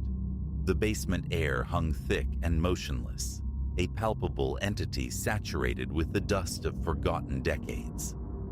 My assignment: sift through skeletal rows of file boxes, untouched relics yawning from neglect, and consign the deemed worthless to oblivion. Yet, a reluctance stayed my hand. Discarding history, however mundane, felt like a minor sacrilege without closer inspection. Thus, amidst brittle folders and yellowed correspondence, I unearthed it. A simple shoebox, heavy with cassette tapes. Personal archives, perhaps, of some long-departed clerk. Then a label snagged my attention, stark against the aged cardboard. March 14th, 2026. A date yet to dawn, adrift in the current year of 2025. The tape felt unnaturally dense in my palm. A knot tightened low in my belly. Heat prickled the back of my neck. An error, surely. A misprint, a forgotten jest. I clung to these rationalizations, pushing back the unease. Still, the tape drew me towards the basement's far recess, to a cramped office, suffocating under layers of dust and disuse. There sat an old cassette player, a fossil coated in grime. A tremor ran through my fingers as I coaxed open the tape deck, its hinges groaning in protest. The cassette slid home. Play. A hiss of static first, then a voice, chillingly familiar. My voice. "I'm standing in the corner of my living room," it murmured, intimate and clear, trying to decide if I should answer the phone. The recording unfolded, painting a scene of banal domesticity, yet punctuated by unnerving specifics. The exact brand of imported coffee I'd inexplicably started favoring just last week. The gnawing anxiety about an upcoming departmental presentation. It concluded with a casual mention of a minor power interruption expected at my apartment complex. Around 9, the voice predicted. The following evening. My mouth felt like parchment. A vice seemed to grip my chest. Was this the precipice of madness? My eyes darted around the suffocating confines of the office, half expecting a hidden camera, a grinning colleague. Nothing. Just the oppressive silence, the humming player, and the impossible tape. I ejected it, turned it over and over. The label remained unchanged. March 14th, 2026. Over a year hence. It sounded like me, I insisted inwardly, merely a close resemblance. Later, back within the sterile familiarity of my apartment, the recorded words echoed relentlessly. A hastily assembled dinner did little to quell the insidious crawl of anxiety. The television flickered, unwatched. My gaze kept returning to the clock, each minute stretching towards 9:03 p.m., still lit. Relief washed over me, sharp and sudden, followed by a self-deprecating chuckle, spooked by a dusty tape. Then, at precisely 9:07 p.m., the apartment plunged into blackness. A brief 10-second void before the light snapped back to life. I remained frozen, staring at the illuminated bulbs. My heart hammered against my ribs. Sweat beaded on my brow. The cassette hadn't lied. Not a blackout. Just a flicker. But exact. My hands began to shake uncontrollably. For half an hour, I paced the length of my living room, grasping for logic, for coincidence, but the timing resonated with sickening certainty. Morning found me descending the concrete steps back into the archive's chilly embrace. Routine tasks offered little distraction. My attention strayed constantly towards the innocuous shoebox. Yielding, I examined the other cassettes. Dates stretched months, years into the future. Others bore only cryptic inscriptions in what was unmistakably my own cursive. The appointment. The vehicle. The water main. A tremor originated deep in my chest, climbing into my throat. My lips felt dry, papery. I selected the appointment, slotted it into the player. Again, my voice, disembodied yet intimate. It spoke of an impending meeting with Ms. Vance, head of archival management. It detailed her directive, assignment to a complex new initiative. Specifics followed: the color of her blazer, the precise time, the wave of frustration I would feel. The recording ended with a chilling finality. I walk out of that room knowing I can't escape this situation. Gooseflesh prickled my arms. The wall clock showed nearly noon. Ms. Vance had indeed requested my presence at 1 o'clock to discuss the next quarter. A tightening in my throat, a fresh sheen of sweat. Ignore it, I commanded myself. See what unfolds naturally. At 12:50 p.m., I ascended the stairs, chest hollow, ears ringing. The meeting commenced precisely at 1. Ms. Vance wore a charcoal gray blazer. She spoke of departmental restructuring. I was being tasked with a more demanding role, a new initiative. My palms grew slick against the chair's worn arms. Every syllable, every detail mirrored the tape. Leaving her office, I felt precisely as predicted: cornered, drained, trapped. Back in the subterranean gloom, the corridor lights flickered erratically. A prickling sensation crawled up my spine, the feeling of being observed. The heavy metal door groaned open under my push. The shoebox waited, sentinel on the desk. Logic screamed to incinerate the tapes, yet a deeper, darker curiosity demanded answers. A cold knot tightened in my stomach as I played another cassette. This one simply marked "Duties" in black ink. My voice drifted from the speaker, narrating events yet to occur over the coming days.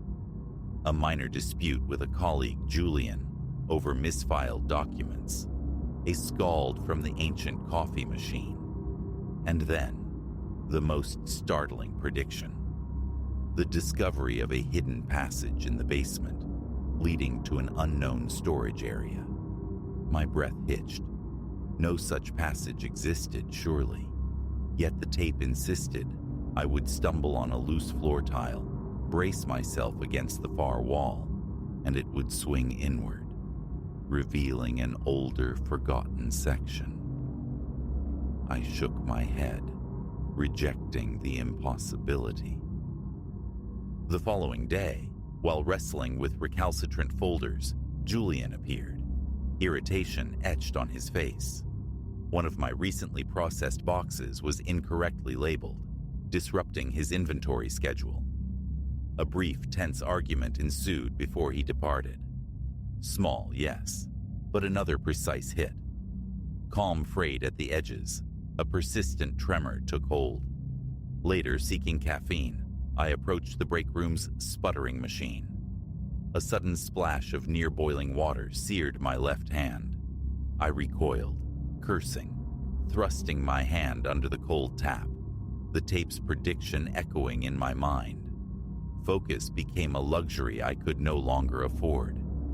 That afternoon, navigating the basement with an armload of binders, my foot caught on an uneven tile. I lurched forward, binders threatening to spill. Instinctively, I threw out a hand to steady myself. My palm slammed against the concrete wall at the corridor's dead end. A faint, click reverberated in the silence. The section of wall beneath my hand shifted, yielding perhaps 2 inches. My heart leaped, lodging itself somewhere near my larynx. I pushed again. With a low groan, the wall pivoted inward on concealed hinges, releasing a blast of musty, stagnant air. Grabbing a nearby utility flashlight, I pierced the sudden darkness. Rows upon rows of decaying crates, rust-eaten metal shelving, and teetering stacks of ancient ledgers filled a chamber visibly older than the rest of the structure. In a far corner, a small battered desk slumped beside a broken chair. Upon the desk rested another cassette player, a different model, but equally coated in dust, undeniably old. I nudged the fractured chair aside. A familiar tightness constricted my chest as I lifted the player, its power cord frayed and brittle. Beside it lay a small stack of unlabeled tapes, identical in brand to those from the shoebox. Adrenaline surged, hot and dizzying. My breathing grew shallow. What secrets lay buried here? My legs felt like water. Retreating, I pulled the heavy hidden door closed, my hands trembling against the cool, unforgiving concrete. At my own desk, I fought for composure. The tapes weren't suggestions, they were scripture. My voice, my future, etched onto magnetic strips. My heart pounded a frantic rhythm against my ribs. Rummaging through the shoebox, I counted them. 20 tapes in all. Dates stretching forward, cryptic phrases hinting at events unknown. One bore today's date. Label, present.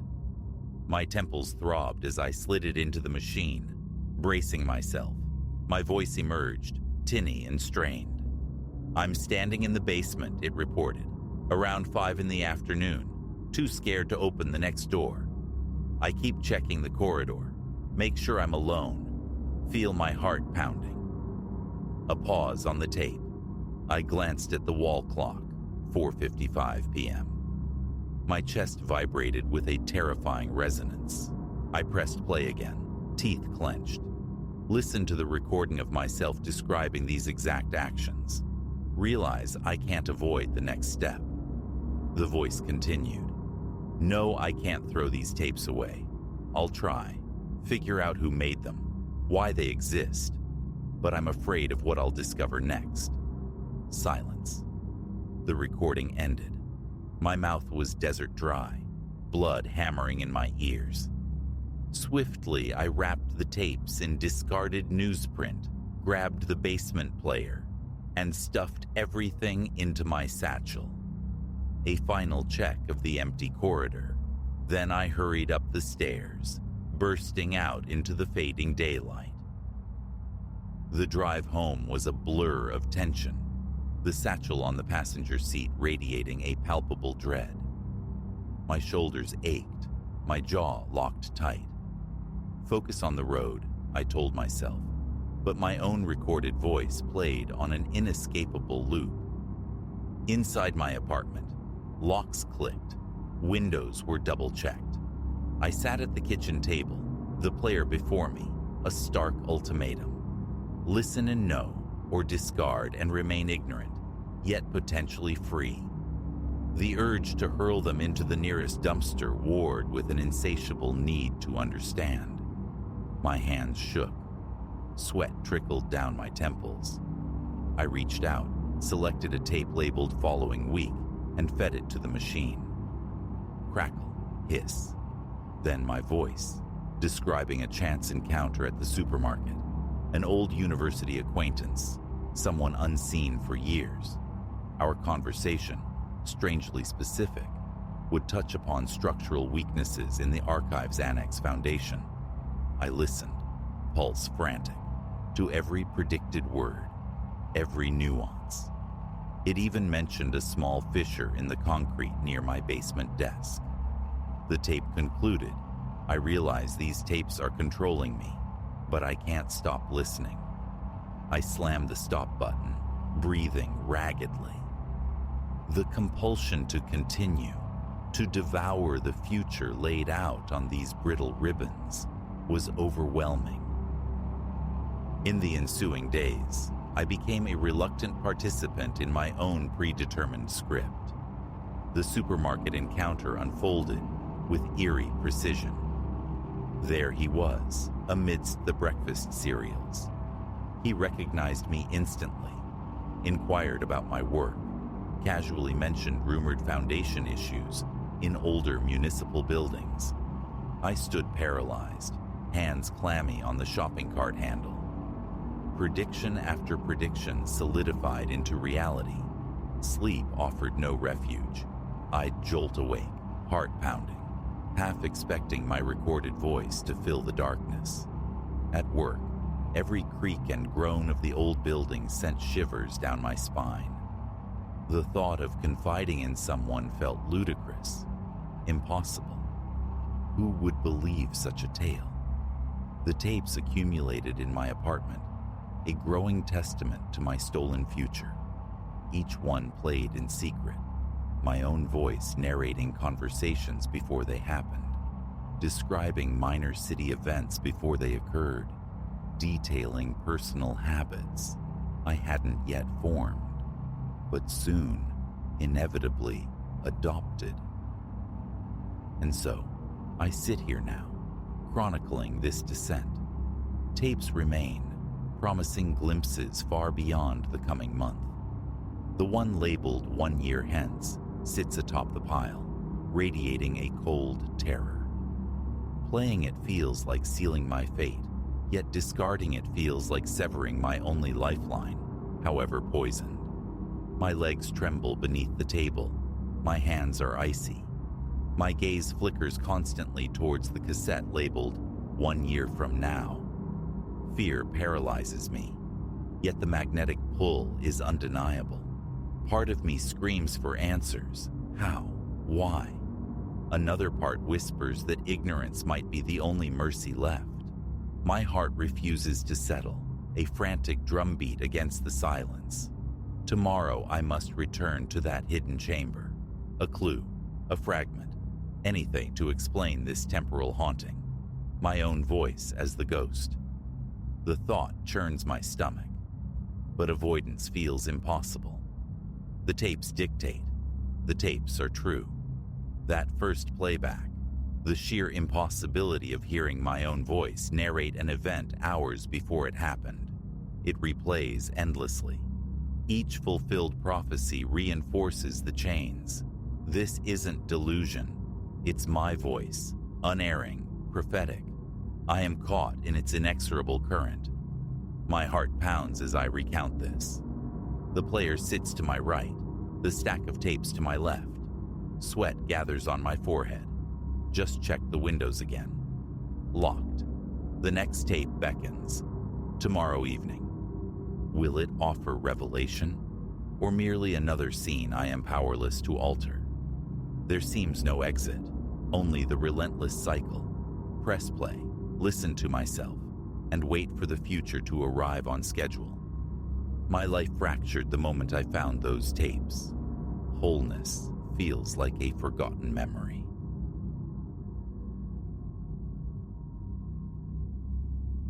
The steering wheel wrenched savagely in my grip as the chassis slammed into another rain-filled chasm, flinging viscous muck across the windscreen like a thrown shroud. A curse hissed through my teeth. I peered through the smeared, weeping glass at the phantom track, dissolving ahead. This supposed shortcut, a treacherous artery bleeding off the main highway, was proving its deceit. With dusk bleeding into true night, regret coiled cold and tight in my gut, a fool's errand, abandoning the known road. Hours I'd driven, a desperate pilgrimage toward Chloe's pre-wedding feast. The tempest had bled my schedule dry, and frustration, sharp and sudden, had made me heed the siren call of the GPS promising swift passage through these forgotten hinterlands. Now, the car foundered, engine gasping in the sucking mud that barely constituted a path. The folly of my choice, starkly illuminated. Another lurch, a sickening crack from beneath. Then silence. Absolute save for the percussive drumming of rain on the metal shell. The engine was dead. "No, please no," I whispered, twisting the ignition key fruitlessly. A strangled whine answered, then nothing. Defeat slumped my shoulders against the seat, the chilling weight of my predicament settling in. Lost, stranded, a storm raging, the digital ether stubbornly blank, no signal. Chloe's rehearsal dinner dissolved into impossibility. My mind scrabbled for options, a frantic inventory of dwindling hope, when twin beams pierced the deluge from behind. Headlights, a wave of relief, potent and sharp, washed through me. Salvation, perhaps, in the form of some local soul who could winch me free or ferry me toward a working telephone. An archaic pickup truck, bruised by time and weather, materialized beside my stricken vehicle. The driver's window descended with a reluctant groan, unveiling a man whose face, etched by maybe 50 years of wind and sun, regarded me with lines of weary concern. "Bit of bother, are ya?" His voice, rough-edged, carried over the downpour's roar. Gratitude loosened my tongue. Yes, I nodded. I think something broke underneath. It just stopped. His gaze traveled past me, appraising my car, then swept the treacherous path ahead. "Aye, this stretch'll bite ye if you're unfamiliar. Tell you what," he offered. "I can tow you back to my place, just a ways up. Got a phone there, roof over your head till this blows through." Every cautionary tale, every whispered warning about solitary travelers and isolated places screamed in my mind. Yet, as thunder detonated overhead, shaking the very air, the alternative, a night entombed in this metal coffin, soaked and shivering, felt infinitely worse. "That would be incredible. Thank you," I managed, injecting a confidence I didn't possess. "He was Silas," he said, while efficiently securing the tow rope between our vehicles. His amiability felt slightly overbright, a touch too practiced, but I dismissed it as rural charm. As his truck churned us onward through the mire, Silas maintained a monologue, probing gently about my origins, my destination. "A wedding, eh?" he mused when Chloe's name surfaced. "That's grand. Family's the thing, you know. Nothing matters more'n family."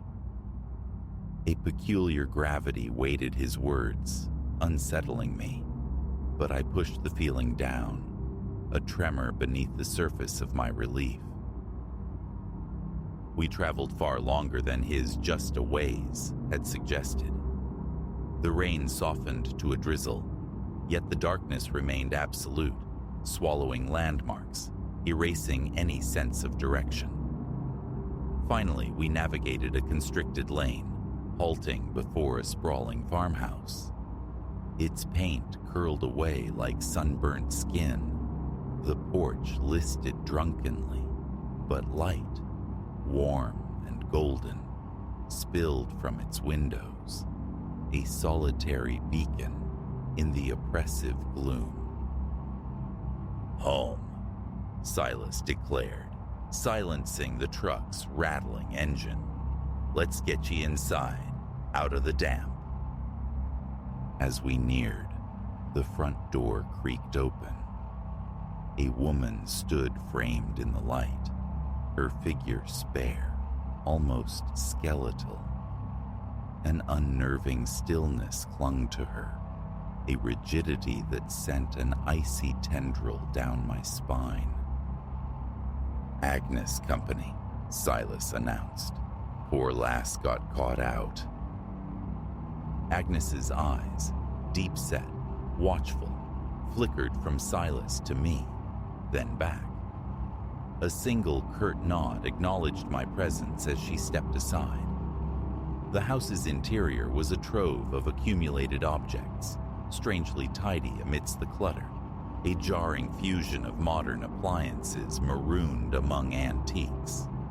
The walls were dense with old photographs, legions of solemn faces gazing out from tarnished frames. "You're chilled to the bone," Agnes observed, her voice unexpectedly muted. "Come upstairs. I'll find you something dry." Before I could articulate a refusal, she was guiding me up a narrow, creaking staircase. The upper landing swam in shadows, illuminated only by a single naked bulb, dangling at the corridor's far end. Agnes gestured toward a small bedroom, pressed a bundle of fabric into my hands, and vanished downstairs without another word. Changing into the dry, faintly musty clothes, I couldn't banish a pervasive sense of wrongness. The room felt preserved, untouched, a diorama of a bygone era. And those faint parallel lines scoring the wood on the inside of the door, were they truly scratches? Clutching my sodden clothes, I descended the stairs. In the kitchen, Silas and Agnes stood close, heads bowed in a sibilant exchange that ceased the instant I appeared. They turned in unison, their smiles identical, thin, taut, failing to ignite their eyes. "Warmer now?" Silas inquired, waving me toward the worn kitchen table. "Agnes is heating up some soup. Must be famished after your troubles." Famished was the last thing I felt. A knot of dread tightened in my stomach. Primal instinct screamed, "Flee." Yet I summoned a smile, murmured thanks, unwilling to fracture the fragile truce of hospitality. "So," I ventured, striving for a casual tone, "about that telephone." Silas and Agnes exchanged an infinitesimal glance. "Ah, wouldn't she know?" Silas sighed, shaking his head with theatrical regret. "Storm must have taken the lines down. Always does out here." My nascent hope plummeted. No phone, no lifeline. I was utterly reliant on these unnerving strangers. As Agnes placed a steaming bowl before me, I saw her hands, laced with a network of fine, pale scars, as if perpetually fending off tiny claws. "It's a characterful house," I offered, desperate to dispel the oppressive silence. "Have you been here long?" "Oh, generations," Silas replied, his gaze drifting, becoming distant. "Been in the blood for ages. This place holds a lot of history." "And secrets," Agnes added, her voice a mere breath. Soup caught in my throat. "Secrets?" Silas chuckled, a dry, rasping sound devoid of mirth. "Every old house has 'em, eh, Agnes?" She nodded, that same disquieting half-smile touching her lips. "Indeed, and secrets have a way of lingering." The ensuing conversation remains etched in my memory as one of the most profoundly unsettling hours of my existence. They spoke of the house's past, of long-dead kin, weaving narratives that blurred the lines between remembrance and presence, referencing events centuries old as if they were yesterday's news. With each passing minute, each cryptic utterance, my unease metastasized into genuine fear. I pleaded fatigue, hoping for refuge in a guest room, but Silas waved away my protests, insisting I hear just one more story about the house, its spectral occupants. It was deep into the night when I heard it, a distinct thump from the floor above, followed immediately by the undeniable cadence of footsteps. I froze, eyes darting toward my hosts. They remained impassive, their dialogue flowing uninterrupted. "Did you hear that?" My voice trembled. Silas tilted his head, affecting puzzlement. "Hear what, dearie?" "That sound upstairs. It sounded like..." "Just the old timbers settling," Agnes interjected smoothly, her tone dismissive. "These ancient piles groan all night." But I knew. The sounds persisted as the night deepened, furtive creaks, dull impacts, and once, a noise horrifyingly akin to a smothered cry. By the time Silas finally led me to a cramped guest room, dominated by a narrow bed shoved against one wall, my nerves were frayed ribbons. As he wished me good night, I heard the distinct click of a lock turning on the outside of the door. Sleep was an impossibility. I lay rigid in the suffocating darkness, every settling groan of the house amplifying my terror. The photographed faces on the walls seemed to possess a malevolent awareness, their eyes tracking my slightest movement. As the first hint of dawn diluted the blackness, resolve hardened within me. Car or no car, I had to escape this place. Slipping from the bed, I gathered my belongings and cautiously tried the door. It swung inward, unlocked. Silence reigned as I crept downstairs, each step a calculated risk on the aged floorboards. I'd almost reached the front door when a plank groaned betrayingly behind me. I whirled. Silas stood there, a melancholy smile playing on his lips. "Leaving so soon?" he murmured, without meeting the rest of the family. As if summoned, shapes began to coalesce in the gloom-choked corners of the hall. Men and women clad in the garb of bygone eras, their faces spectral and gaunt. Horror jolted through me as I recognized them, distorted but undeniable, from the photographs lining the walls. I bolted through the door, down the overgrown drive, fueled by sheer terror, refusing the urge to look back. I ran until my lungs burned like acid and my legs turned to water.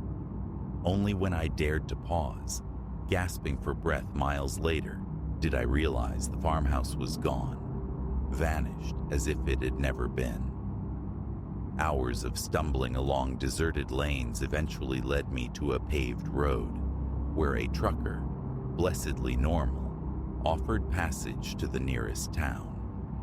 The local constabulary heard my frantic story with polite skepticism. No Silas or Agnes existed in their records. No farmhouse matching my description marred the landscape. Sometimes, in the deepest hours of the night, the echo of footsteps on an upper floor returns. The spectral faces emerge from the shadows of my memory, and I picture that house, standing sentinel in the darkness, patiently awaiting its next lost traveler.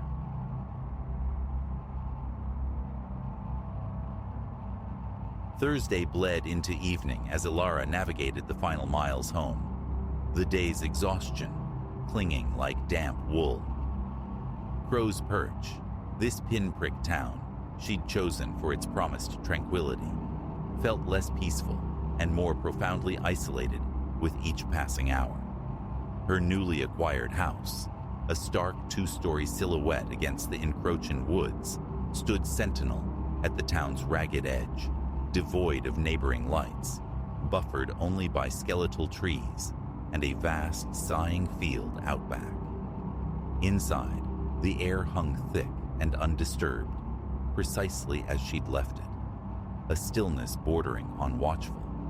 Shoes shed, bag dropped, she drifted toward the kitchen, a hollow ache of fatigue pulling her towards the simple solace of food, and then oblivion in bed.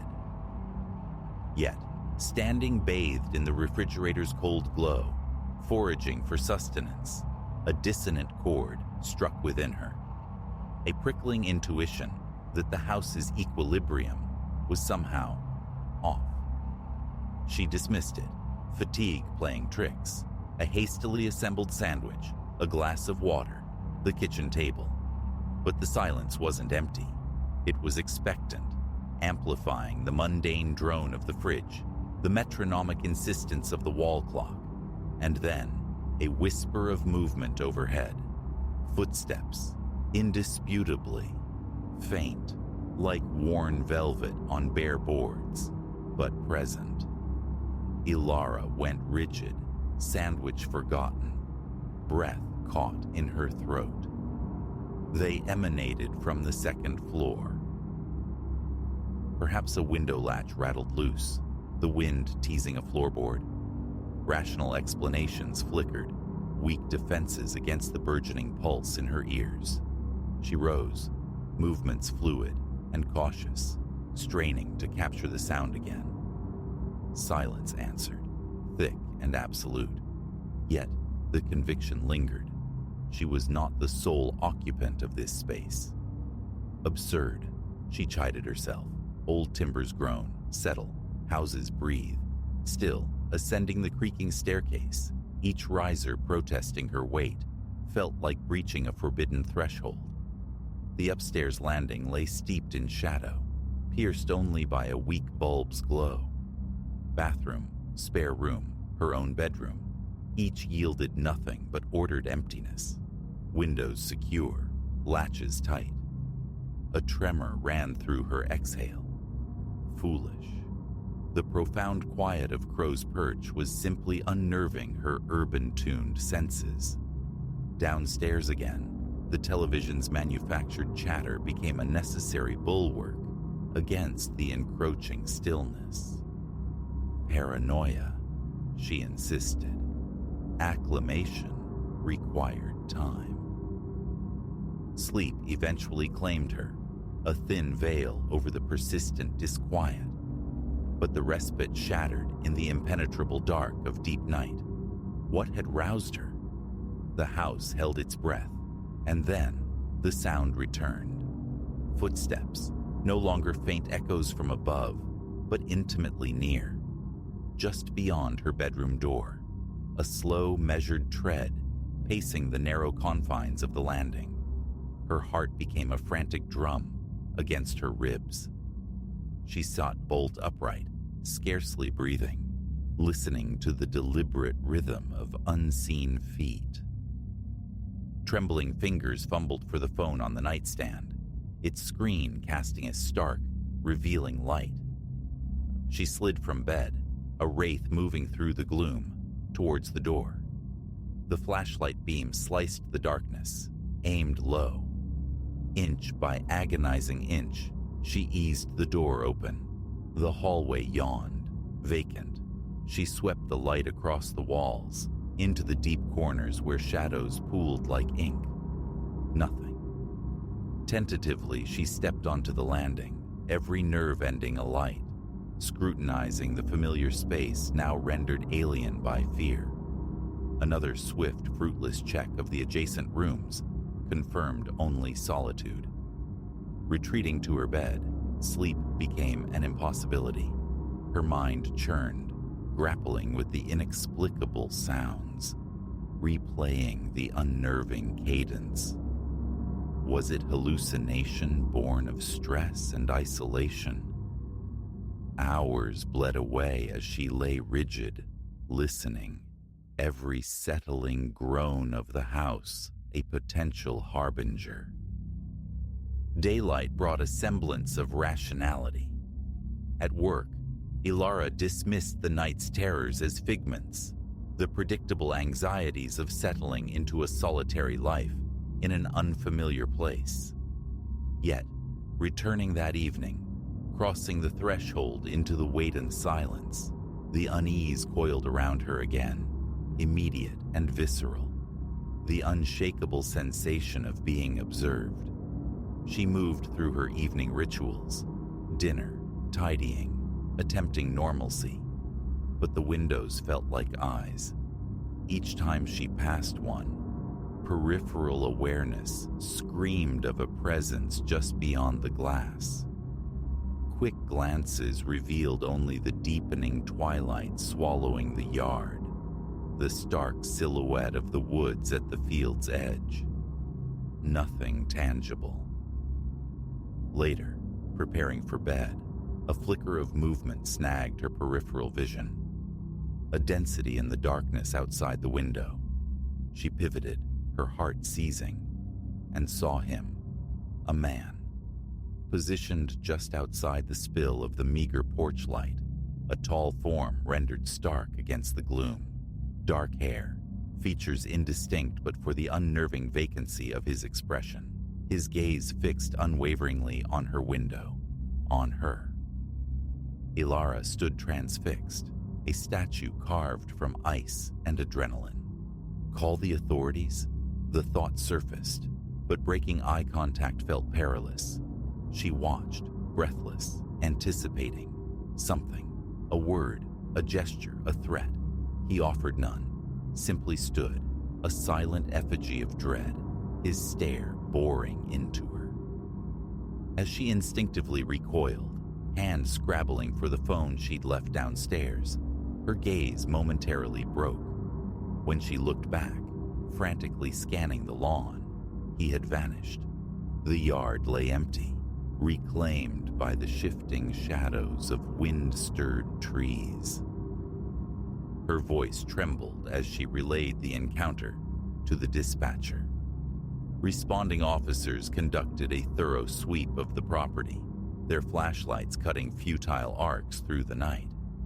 No footprints marred the damp earth, no disturbed foliage, no trace whatsoever that anyone had trespassed.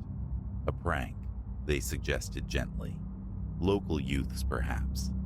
But Ilara knew the chilling certainty of his presence. He had been there, watching. The subsequent days were steeped in tension. Each return home was fraught with the expectation of finding him waiting, yet the yard remained stubbornly vacant. Still, the feeling persisted, a cold certainty lodged beneath her ribs. He was out there, concealed within the tree line's embrace, observing. Several nights later, the television's drone offered scant comfort. Then, the sound pierced the manufactured calm. Footsteps, not faint this time, but resonant, insistent, echoing unequivocally from the upper floor. Flashlight gripped tight, heart hammering a frantic rhythm against her sternum. Ilara ascended the stairs once more, each step a deliberate act of will against screaming instinct. At the landing, the beam sliced through the darkness, revealing only emptiness, the familiar void. But then, a new sound, a soft, rhythmic tap-tap-tapping. It came from her bedroom window. A cold dread snaked down her spine. She turned, compelled, moving slowly down the shadowed hallway towards the source. The tapping persisted, delicate yet unwavering, a summons. Reaching her bedroom door, she paused, drew a ragged breath, and yanked the curtain aside. He was there, pressed against the night-darkened pane, mere inches away. His face filled the glass, pale and utterly devoid of expression, eyes wide, unblinking, locking onto hers with terrifying immediacy. Ilara recoiled, a choked gasp escaping her lips, stumbling backward as her mind fractured, unable to process the grotesque proximity, the sheer impossibility of it. He remained motionless, a phantom glued to the glass, his vacant stare a horrifying anchor. Primal terror propelled her, out of the room, stumbling down the stairs, bursting through the front door into the cold night air.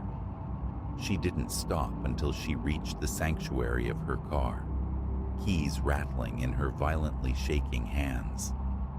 The engine roared to life, and she drove, directionless, propelled only by the desperate need for distance. A sterile motel room offered refuge, though sleep remained elusive. She spent the night wide-eyed, staring at the unfamiliar ceiling, every creak and groan from the hallway, a fresh jolt of fear. Days passed before she could summon the courage to return. The house stood silent, undisturbed, exactly as she had fled it. Yet, the oppressive atmosphere lingered, the palpable sense of being watched, of something unseen lurking just beyond the window panes, waiting in the deep shadows cast by the trees. Who was he? What malignant purpose drove his silent persecution? Ilara didn't know. But now, each evening involves a ritual of drawn curtains and double-checked locks, a nightly vigil held in the suffocating quiet, haunted by the unshakable certainty that someday, somehow, he will return.